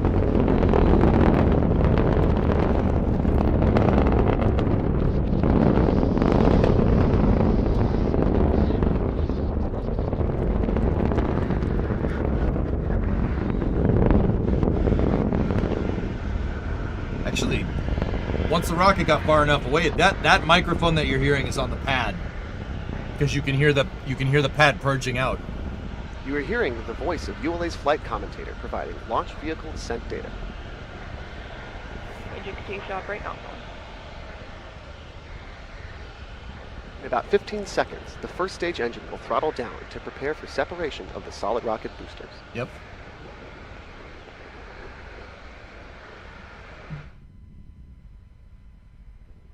Atlas V is now 1/2 of its liftoff weight. 90 seconds in, everything looking good. Engine operating parameters continue to look good.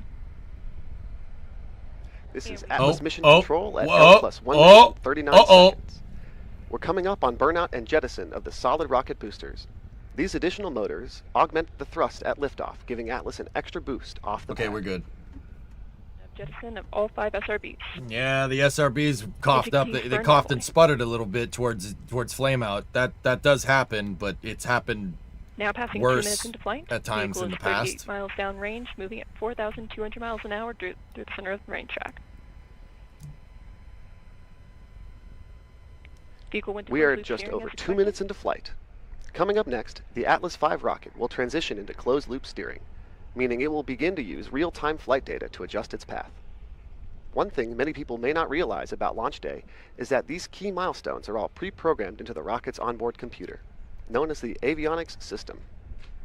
While it may seem like engineers are commanding each step in real time, that work is done in advance, tested at ULA's Integration Lab in Denver. On launch day, the team is focused on monitoring the data coming back from the rocket to make sure that yeah, everything no, is smart performing as reuse, but with SRBs, Mutter. There's still parts coming off of it. Atlas mission control at L plus 2 minutes and 53 seconds. We're approaching jettison of the payload fairing in just a few moments.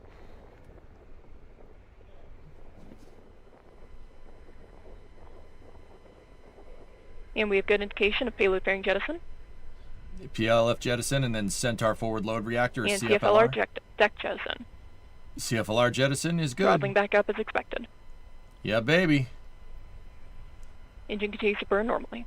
You can see the Terminator up there in the top right. Sun's going down on the west coast. We've just now heard confirmation of the payload fairing jettison. This composite fairing protected the spacecraft as it pushed through the harshest parts of Earth's atmosphere. Coming off is cutoff of the Atlas first stage engine and separation of the booster stage. That's right, Drew. Followed by ignition of ULA's Centaur second stage. This is an Atlas 5551, Mank. Yep. These events occur within the first stage has escaped Earth's atmosphere, getting above the Kármán line and into space. ULA's Centaur upper stage, with the Amazon LEO satellites attached, then takes over on a trajectory to precise locations in low Earth orbit. Let's listen in as we approach these milestones. Yes, let's, Alex. I like Alex. Alex is a good commentator. He's actually really good. Continues to operate nominally. Yeah, he's doing a great job. As expected. No, I couldn't have done it better myself. I'm not even kidding. And we've completed boost stage chill down. Using my Temperatures analogies, operate as but- expected. No, it's good. And BCO, we have successful cutoff. I wanted to see staging and then I'll go outside. And good indication of stage separation. Oh! Pre-start right. on fuel and locks. Good staging. Restart on the Centaur there.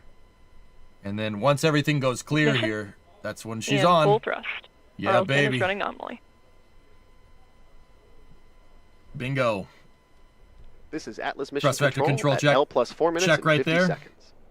We just heard ULA's flight commentator confirm the successful completion of Okay, the I'm early going outside. milestones in today's I'll be right back. flight, and I'll all be right back. systems I'm going continue to outside. operate nominally. We have about 12 minutes until we reach our next milestone event, shutdown of Centaur's main engine. In a few minutes, I'll be joined by a special guest. But before I do, let's relive the Artemis II launch in beautiful slow motion.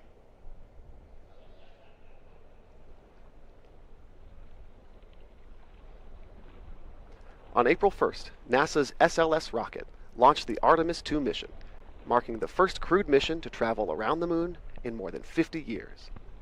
A proud moment for NASA and for the ULA team who supported this mission, along with the Artemis I back in 2022.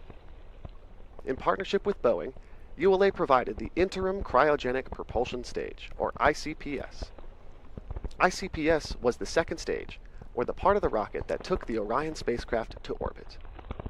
And once Orion reached orbit, it separated from ICPS and began an important test in space. Using special targets placed on the side of ICPS by ULA, the astronauts carefully guided Orion back towards the stage. These proximity operations gave the Artemis II crew time to test drive Orion in preparation for future Artemis missions. The astronauts practiced the precise movements future crews will perform, such as docking with another spacecraft near the moon. With these tests successfully completed, Orion moved away and fired its engines to continue its mission around the moon. Let's take a look at what that operation looked like with pilot Victor Glover at the controls.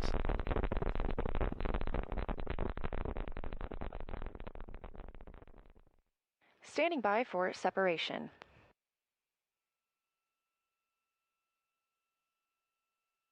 Yeah, we have good separation, good motion. We are ATP go. Confirmation, separation from the interim cryogenic propulsion stage. Good motion. Go for 180 pitch, confirmed. Separation confirmed, Houston. Houston copies. All right, here comes the pitch rate.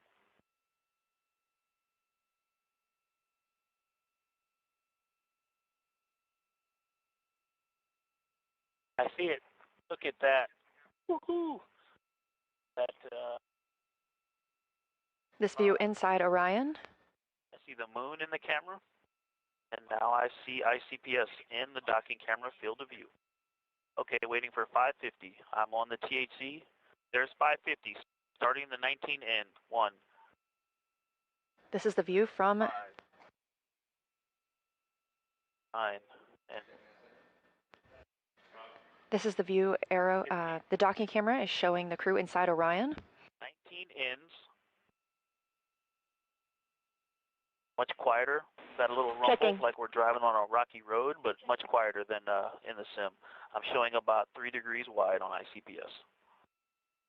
And it's holding right near the center. Integrity, no action for you on that enable prop caution. No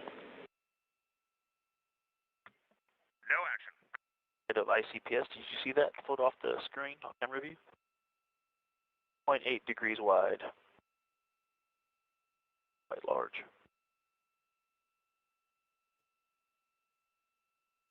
All right, I'm going to course. 0.9 degrees.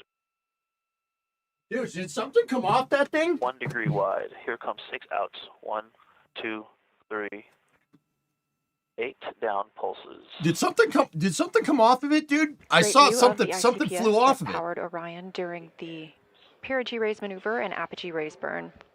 4, 5. Why are we looking at Artemis 2 I here? can see the side docking target. That is a good looking American flag. I saw it. I saw the thing. Wow. Dude, I got pictures. They cut away the second you look. Dude, something came off. Fine with you, Houston. Nice vehicle. I'm not, dude, not Victor, kidding. and to the entire Something came crew. off of We that thing. enjoyed your I don't know if it commitment was the seeing ICPS out booster. the window. It may have been the booster behind it, but With proximity operation I saw a complete, flash and the upper from the stage Centaur. separation burn complete as well. Oh man, what a cool view. Looking ahead, ULA is excited I saw a to continue flash that come from the partnership, Centaur. recently announcing plans to work with NASA to provide our high-performance Centaur upper stage for future missions. Did you see if the Centaur flashed and then there was something behind it? Post SRB SEP. I'm way too far down range to see separations. Picture it didn't happen. I didn't get a picture of the flash, dude. This is Atlas Mission Control here, at L let me- plus 10 minutes and 2 seconds. I am now joined by Amazon's VP of LEO Business and Product, Chris Weber. Chris, thanks for joining us this evening. Thanks for having me. You're joining us from the LEO Mission Operations Center back in Seattle. Can you give us a sense of what's happening over there? Let me upload them to Discord. Yeah, again, it's really great to be here. Maybe 2 different perspectives. One is I'd been down there, was there for the first launch in April, and it's quite spectacular down there. But I'd also say it's pretty spectacular up here. We're in a little bit of a quiet period right now between second stage separation and before we deploy the satellites. What you see behind me is mission control, and we have tons of expertise and brilliance in that room, look. whether it's the GNC folks, flight directors, payload, That's what I saw. thermal, propulsion. Lots of That's Centaur right there. expertise, Something's behind in it. this room, making sure the launch is successful. Essentially, what will happen next, the most important thing as we start to deploy the I have satellites, another picture. they'll get connected with one of our telemetry, tracking, and command stations. This one will be in Athens, Greece, where we'll get our first connection. I shook it a little 2 bit. things will happen. One is we'll make sure we can successfully communicate with the satellites. And then this one is my and then favorite. The second most This is the important better thing picture. is making sure the solar panels deploy and each satellite is power positive. The good news is we've had 100% success rate And in the our moon. first 9 launches on all satellites. Cross our fingers today, and we get the same result at the end of this launch as well. Oh man, sounds like a lot of exciting milestones coming up. Fairings, With over 200 satellites in orbit and Atlas V delivering 20. if anything, it's the booster. Oh, dude, is he talking to him live? Cool. Yeah, so we feel really good. In fact, a couple things. One, you talked about the number of satellites. I think we'll have... The SRBs got jettisoned way far downrange. They staged when they were over kind of near North Carolina, so it could have been, it may have been the booster. It probably was the CCB, but the Centaur also flashed, guys. I was seeing flashes coming from the Centaur. I don't know if that was the RCS firing or what, but also will be the third very largest interesting constellation deployed with these successful launches this week. So very excited about that. So about 270 satellites up in orbit. The good news is we also have hundreds you saw of it too, satellites Trevor, coming off right? the line. It definitely flashed. I definitely saw the Centaur flash. I thought it popped for a second. I was like, storage facility to store all the satellites. Could it be lighting? We have lots coming off the line, lots in orbit. And then we already have the next 6 You guys saw it flash fully too. locked and loaded, ready for the launch providers to pick them up and launch into orbit. So we feel really good in terms It doesn't of look like progress we're RCS making, pulses, where we've been. But who knows? And then the last thing is, we'll have 11 launches in the first 12 months. What we've announced is we expect our plan is to double the number of launches over the next 12 months. So feel really good where we're at. Now everything is about acceleration of satellites, launches, and getting to service, which we've said will be later this year. You got it, Shrill? Let me see. It's exciting to hear. We're moving quick. This evening's launch is the second of 4 Atlas LEO launches planned over the next few months. Can you think about the importance of these missions? Yeah, a couple things. This is the second launch. Our last Atlas launch also, our first couple launches, we had 27 satellites. The last launch, we worked with ULA and we were able to get creative and figure out how we put 2 more satellites on. So we had 29. Tonight's launch also has 29. I saw it, Scott. Every one of those satellite matters. It matters for getting our constellation deployed, getting us closer to service, the performance, all those things really matter. So very excited about what we've been able to achieve with Atlas. And it prepares us as we go into the larger heavy lift vehicles such as Vulcan. We have over 38 launches planned with ULA Vulcan, which gets us more satellites per launch, and again gets us closer to service, allows us to expand our geographic coverage. We could all see and what that means is greater number of customers we can serve, greater geography we can serve, and delivering on the performance, the security, and the better together Amazon benefits that we've talked about. Well, thanks for that. We've upped the number of satellites on the Atlas rocket from 27 to 29. Do those 2 additional satellites really make a difference? Absolutely. As I talked about, every satellite makes a difference. Again, this is all about how fast can we get satellites up, get us to service, and we've talked about that will be later this year. We're very excited about that London, I saw it too. Delivery of service to customers. But as we get more and more satellites up, and everyone matters, it gives us greater performance, greater resiliency, and greater geographic coverage. So absolutely matters. We continue to work with ULA and our launch providers to get creative and get as many satellites as we can. No, you didn't, Goalie. Stop lying. Happy to hear about that. ULA and Amazon partnered on a launch processing facility here at the Cape. Can you talk about the importance of these facilities to building your business in space? Yeah, first of all, we have our payload processing facility, which is the largest satellite processing facility in the world down at the Cape there. It's structured so we can be preparing 3 dispensers for 3 different launch vehicles at any one time. Fluffy. Massive amount of scale. In fact, we have the next set of dispensers already prepared to load on to those launch vehicles. So we're very excited about that. And then we've partnered with ULA on the vertical integration facility. In fact, we have one named the VIF-A, which is the Vertical Integration Facility Amazon, which again gives us additional capability, particularly for the Vulcan rocket, where we can start to load up and get on a cadence where we can get more satellites up, more launches quicker, and create that repeatable process. So very excited about the partnership we have with ULA, and all in the spirit of being able to deliver a service faster and better for our customers. Well, Chris, I know it's a busy time right now, so thank you so much for taking a few moments to join us. Thanks, and really appreciate the partnership we have with ULA. Phil, this should be coming up on. No, Perigee is still negative. We need Perigee to go positive. Phil, I saw the Centaur flash, dude. It was not RCS. It flashed. Something flashed at the back. I don't think it was light reflecting. I saw that thing, dude. I saw it in Massachusetts. It may have been the RCS, maybe, but it didn't look like it. It looked like a depress vent or something, which is interesting. But you technically just saw your first rocket launch in person. There you go. All right. Could it be S1 blowing down? It's possible. It may have been the RCS, dude, but I definitely saw it flash. That's for sure. RL-10s don't cough, Christian. That's not a thing. But I'm pretty sure I saw the booster following behind it. Like here, I'll show you what I saw. That was the first picture I took. That was the second picture. And that was the third picture with the moon. There's Centaur, and I'm pretty sure that's the booster behind it. And then the iPhone overexposed it, and you could see a bunch of stars in this picture, but that's the moon right there. Yeah, that's actually a really good picture. I mean, considering I just went, you know, like, why is the apogee going down? It's because they went past it. They went past apogee. Well, it's an iPhone 17. It's not even like the super cool 17. It's like a base model. And it's got super heavy on it. That's pretty good. Okay, should be coming up on... We've just heard confirmation of the successful first burn. I can't believe we saw it, dude. That's cool. We'll begin the deployment sequence for 29 LEO satellites into low Earth orbit. This will take about 16 and a half minutes to complete. It's terrible. How do you have super sick model, Mr. Pressman? Because it's a phone, and I don't really care. I ain't no launch photographer. Do I look like a Max Evans to you? Or a Jack Boyer? Fuel tank pressures are stable.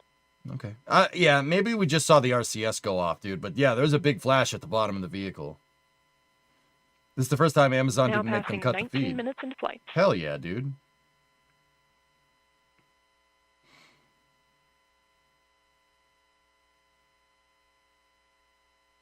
I just have a regular iPhone, dude. I don't need my, like, honestly, I'm not a phone snob, dudes, to be 100% honest. I ain't no phone snob. I don't care. Oh, this is space. I'm in space. So you bought a rebadged Android with Inferius. Obviously, that doesn't work on me because Helium I don't storage care. bottle pressures look good. Sure.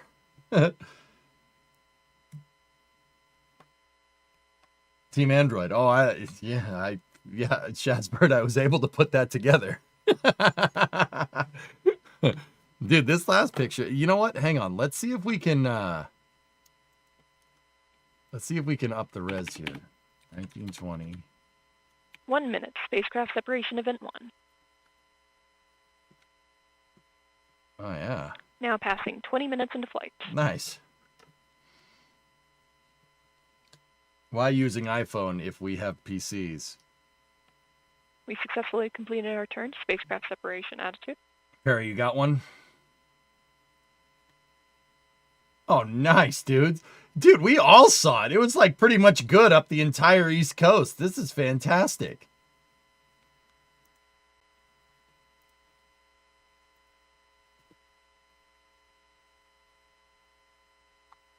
Yeah, see, this was the first shot that I got. Yeah, that's what that is. That's the booster behind it. And you could see it venting. You could see it venting down. That's super freaking cool, man. That's Centaur right there. Centaur doesn't leave a big trail like a Falcon 9 upper stage does. At L plus 20 minutes and 53 seconds. We're coming That's up on the freaking start cool, of the LEO dude. satellite I saw deployment one. sequence. It's usually cloudy up here. It's very rare that I get to see it all the way up this way. Hey, there it goes. And all 3 LEO satellites were deployed successfully. Yeah, baby. That's 2 minutes to our next deploy event. Will it pass over Norway? I'd This say is that Atlas there's Mission no Control way at L plus 21 minutes and 16 seconds. that it's going to pass over Norway. We've heard confirmation of the first 10 events to deploy all Sorry. 29 satellites for Amazon's Atlas V LEO-06 mission. No, As we mentioned, it's LEO is Amazon's low Earth orbit satellite constellation, designed to deliver fast, reliable out. internet to customers beyond the reach of traditional Sorry. networks. The I'm full hanging around with constellation Sawyer too will much. include more than 3,000 satellites, and their altitude allows for lower latency than traditional satellite systems.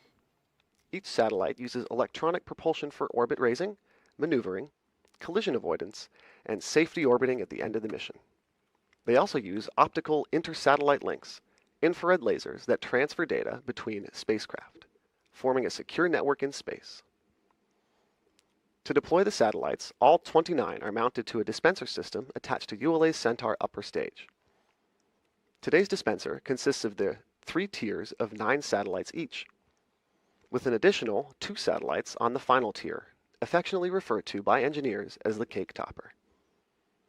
Once Centaur reaches the target deployment altitude, the satellites are released 3 at a time, with short pauses in between, starting with the bottom tier. So look, Centaur is boosting. During this process, ULA engineers are closely monitoring data you should see to the confirm apogee each going deployment up. is successful. It is. And that all systems remain healthy.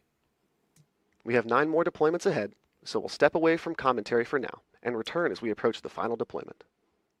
In the meantime, we'll continue to show live animation of the mission. Please. Please do. Why did they show Artemis 2 footage?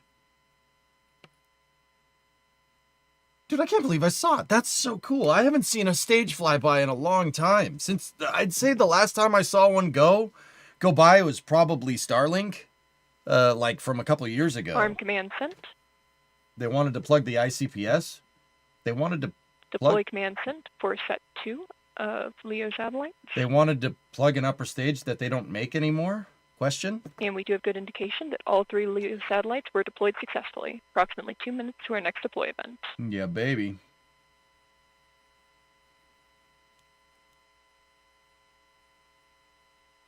Performing roll maneuver for our next spacecraft separation event. Beginning 100% settling. Yeah, Arctic, that's a little strange. Arctic, did you see it, dude? Wait, are you still local? I don't even know anymore.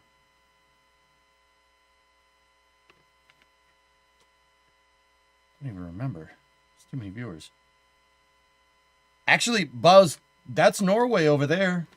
You might be able to see it, dude, if you look south. It's going to be very faint, but you might be able to see it, dude. If you're in Oslo or something, you should see it. You're much further north these days than in the city. Yeah, right. 1 minute. Spacecraft separation event 3.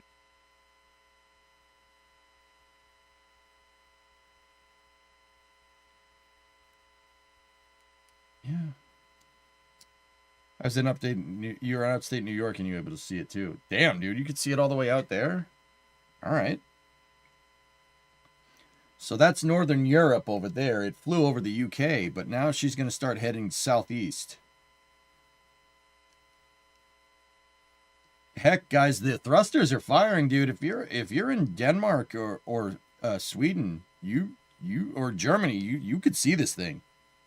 25 minutes into flight. It's like right above you right now. That's the Baltics over there on the right.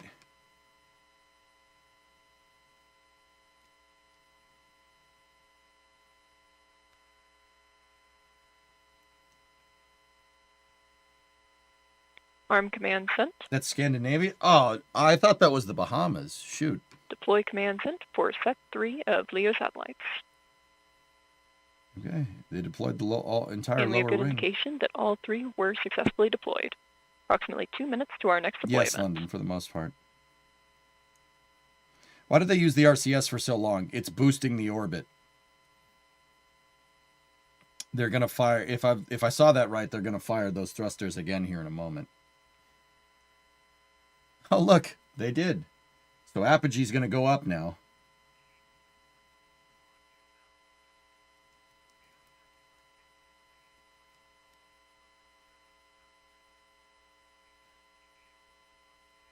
Redbeard, you saw it? Cool. Dude, not only did we see the stage, but we saw the CCB. We saw the Atlas, the Common Core booster freaking falling behind it, dude. Man, that thing got some distance, huh? I could see the 1 core... minute to spacecraft separation. I could see the Atlas core stage up here. I am not close to Florida. That thing really cooked.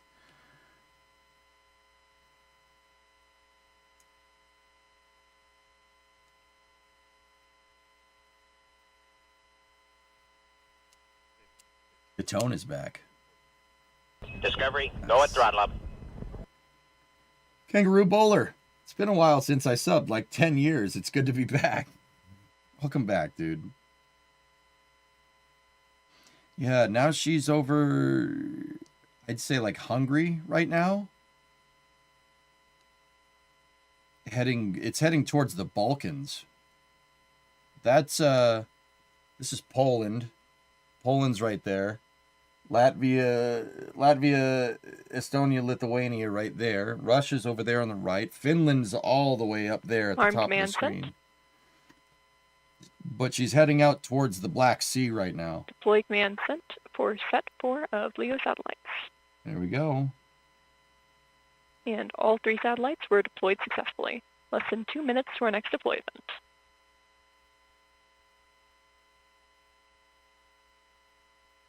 I thought they would use the R10 to put it in a final orbit. They're adjusting the apogee every time to lighten the delta V load on the satellites.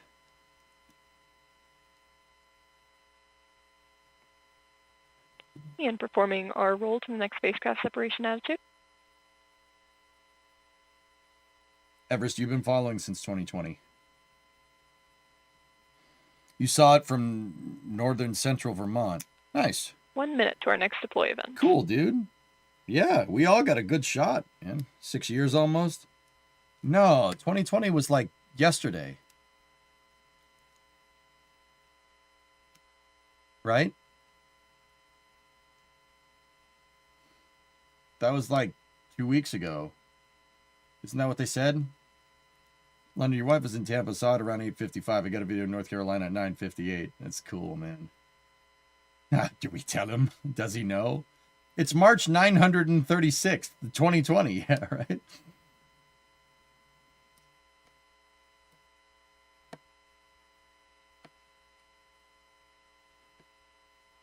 That's awesome, dudes.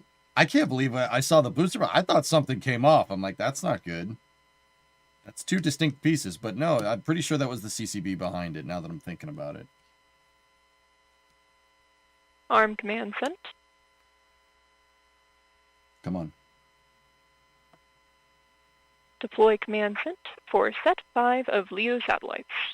You've been following for over a decade. And all 3 satellites were deployed successfully. Less than 2 minutes to our next deploy event. We are halfway through our spacecraft separation sequence. Resi, in 2020 you were in middle school. I'm getting ready to finish my first year of college. Forming our roll to our next spacecraft separation attitude. Don't do that. What you just did, don't do that again. All right, I know it's just a number, but also you don't do that. don't do that again. Now passing 30 minutes into flight. Vehicle is 7,700 miles downrange.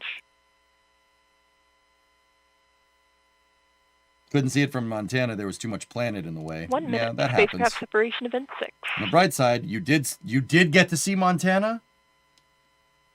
I'm a little jealous. I would like to have seen Montana. Jim confirmed it was visible from Vermont. I just checked the Stellafane webcams and I picked it up. No way, dude. Do you want to raise rabbits and drive a pickup truck? Go from state to state with no papers? SN9 got you into space. Yeah, Ghost Sphere, that's cool. But see, yeah, Starship brought in a bunch of new fans, and that's great, man. I'm super pumped about that. But like, oh, dude, look, she's over the Black Sea. There's the Crimean Peninsula. It's right here. Arm command sent. Thing is that if you're like me, you just want to keep learning about all the different types of rockets that are flying, you know? And we have good indication that all 3 satellites were deployed successfully. We're going over about a minute and a half to our next deploy right now. Turkey.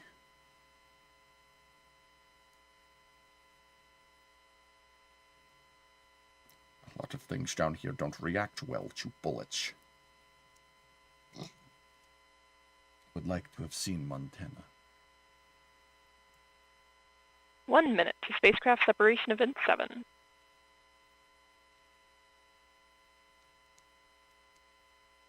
So over here, this is, so you got Russia, Ossetia, Georgia, Azerbaijan, Armenia. Yeah, I said Azerbaijan, and people are like, oh, that Formula One place? Yeah, yes. Yes, that's in Baku. That's on the Caspian Sea. It's over there. And then Iran is right here. The border's basically right there. This is Turkey right here. Well done, Baku.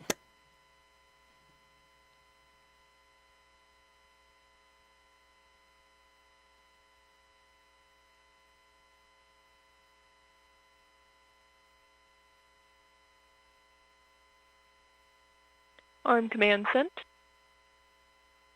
Yeah, the Black Sea is right here. Caspian Deploy is over command there. sent for set 7 of LEO satellites.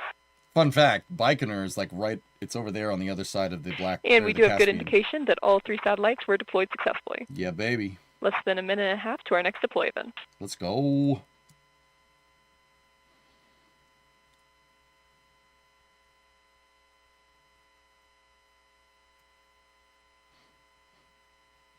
It looks like we could see just a smidge of the Dead Sea right here. Am I looking at that right?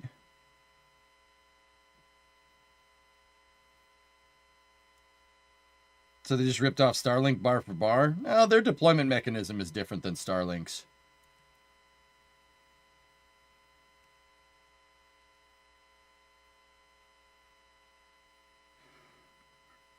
I don't know, Fuzz. Maybe. I mean, competition is not a bad thing, dude. 30 seconds to spacecraft separation event 8. Essentially the same project for consumers. Yeah, for the most part, dude. Hey, I haven't yawned in like 10 hours, weather guy. Give me a break.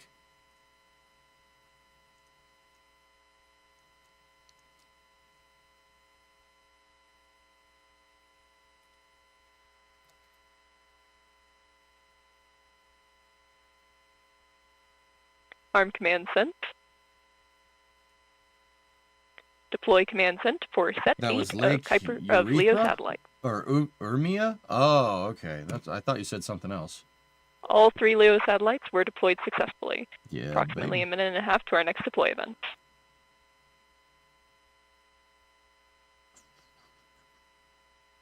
Talk about a funky payload adapter. Look at that thing.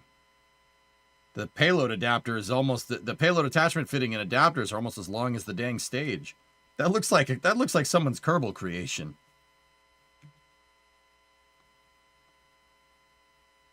Yeah, Webb, I'm kind of with you on that one, dude. Yeah, I'm with you. I understand. I'm picking up what you're laying down, dude.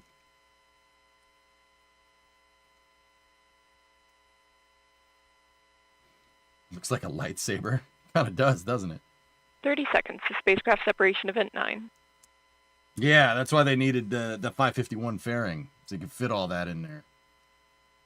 Yeah, weather guy, yeah, not exactly an unpopular opinion. Yeah, correct.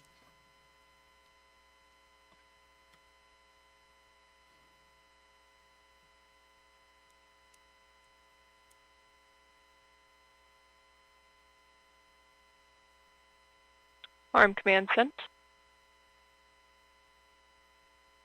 Almost through. Deploy command sent for set 9 of LEO satellites. And we do have good indication that all 3 satellites were deployed successfully. Yeet. There is 1 separation event remaining. Cake topper. This is Atlas Mission Control at L plus 36 minutes and 8 seconds. We're coming up on the final LEO deployment in today's mission. Almost there. Almost there.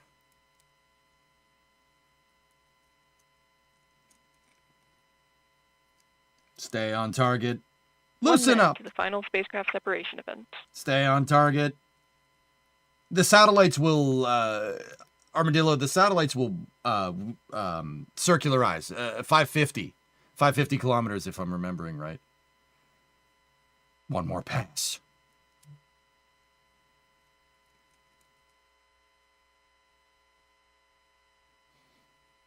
Man, that was way too easy. But you shut your fat, weathery mouth.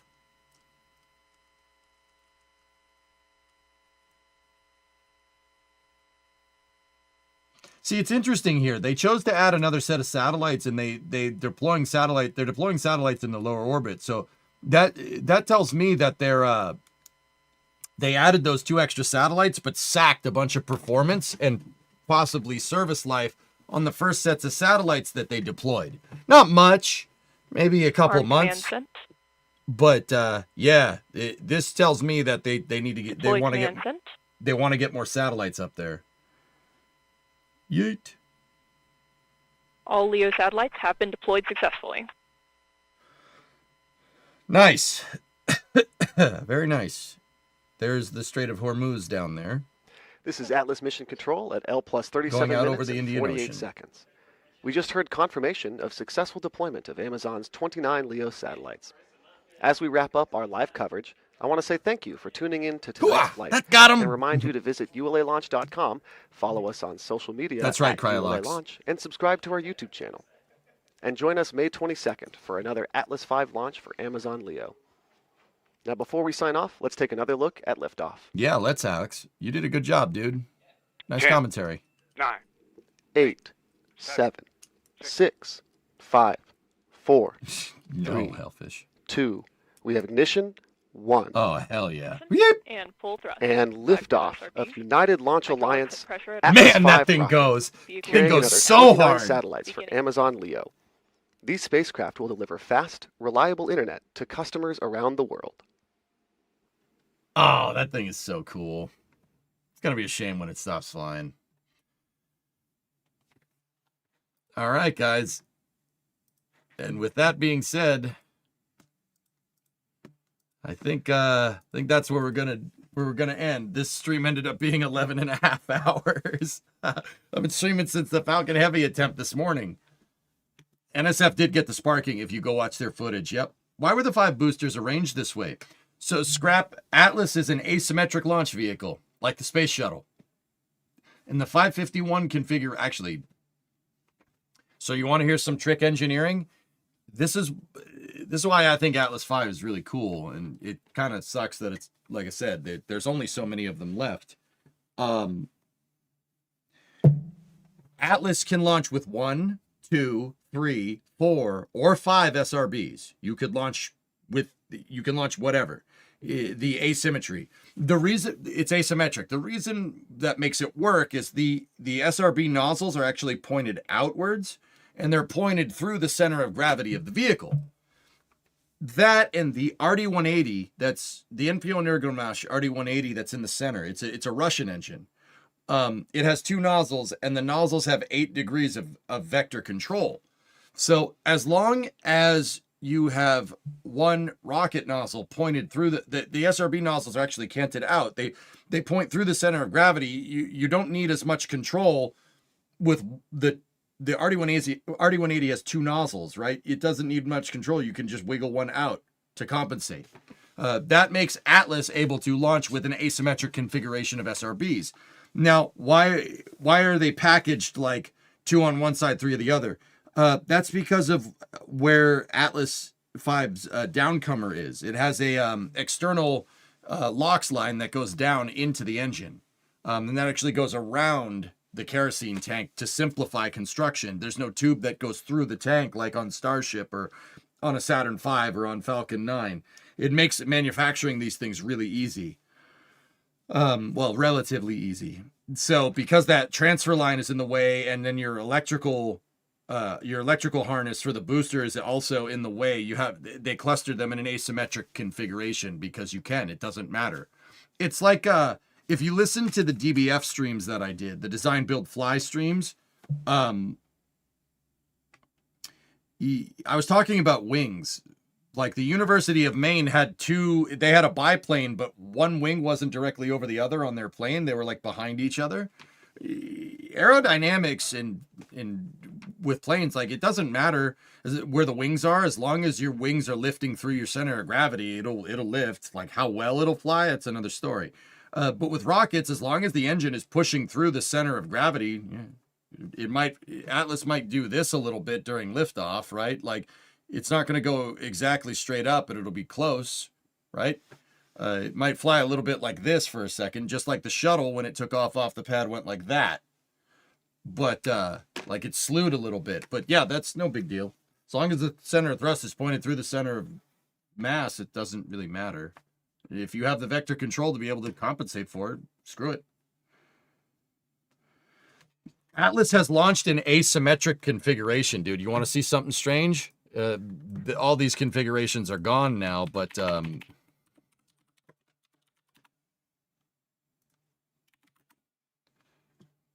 there have been asymmetric Atlas launches with one SRB on the side. They look really, really strange.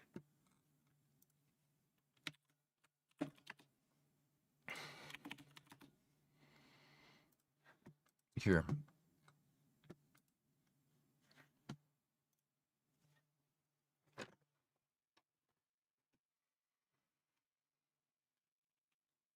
That's weird. But yeah, Atlas is basically infinitely configurable, dude, depending on what payload you want to send and where. You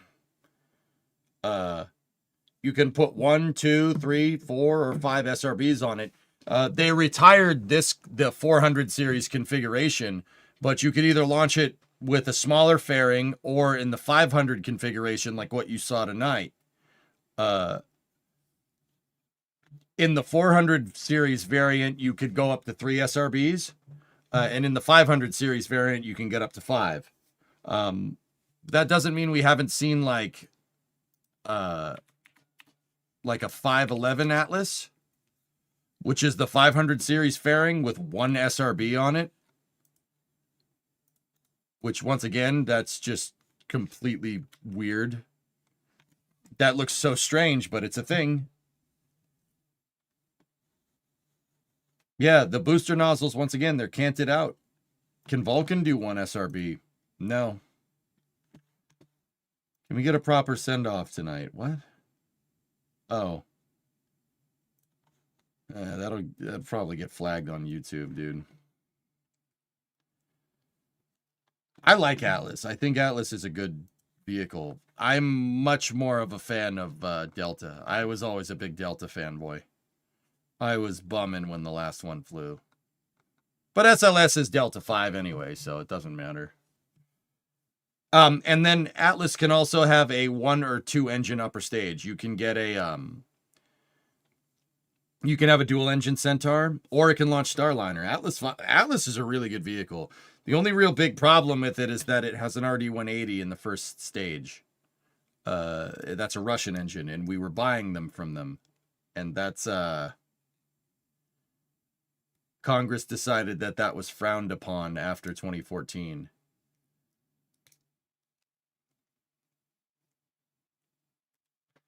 There was even a configuration that ULA offered, but nobody ever did, called Atlas 5 Heavy.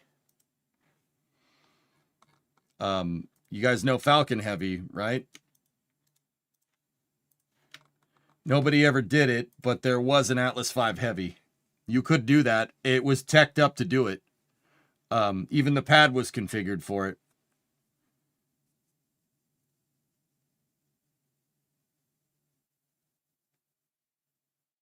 Oh, nice, goalie. Vulcan can go from 2 to 1.5 mid-flight. Yeah. But why? What did that offer over Delta? Nothing. That's why they never made it. That was a Lockheed design. Atlas Heavy was a Lockheed design. It was their solution to compete with Delta 4 Heavy, and then ULA got made, so that was the end of that.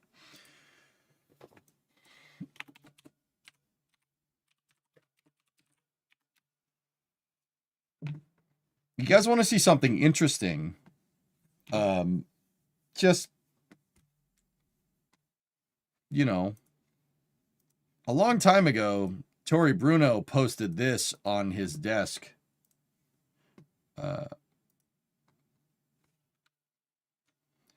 So in concept, a Vulcan Heavy could be a thing. I don't know if they have the mobile launcher to do it, but, you know, it's definitely something that ULA has looked forward to. So this was posted by Toru Bruno. He was running ULA at the time. So if the CEO of the company posts a picture of Vulcan Heavy, I'm pretty sure that that's like something that could be done.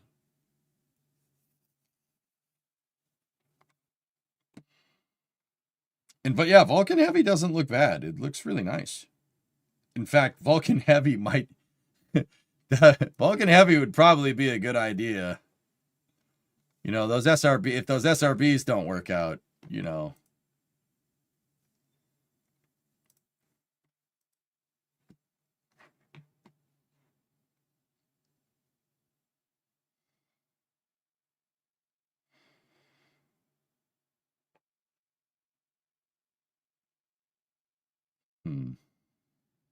Super duper heavy. Yeah, right. We need a Vulcan Heavy with 6 SRBs on each. I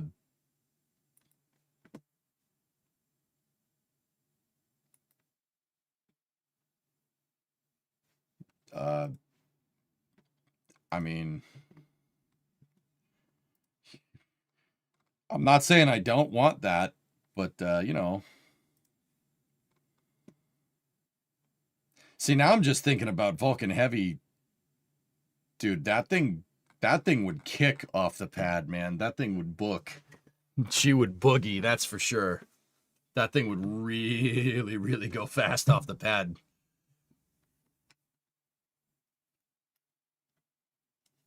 Tori also posted aces, and after it fell into the abyss, Tori brought aces up again just before abandoning ship. Yeah. Yeah. Anyway.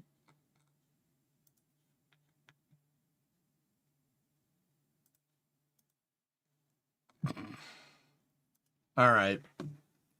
Feel like rating somebody tonight? Yeah, let's do that.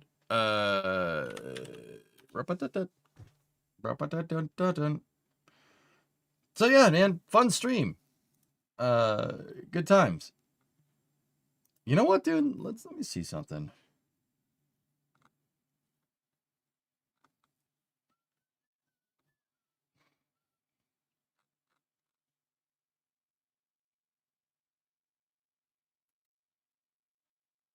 I'm just gonna see who's out and about.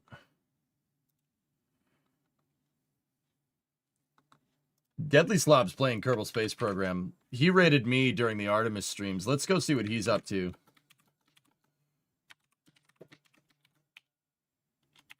I'll see you guys tomorrow. Same time, same place. I don't know if we should keep going with that gantry crane or what. We'll figure something out. So go raid Deadly Slob. Deadly's good people. On YouTube. I'll see you guys all tomorrow. Thank you very much for watching.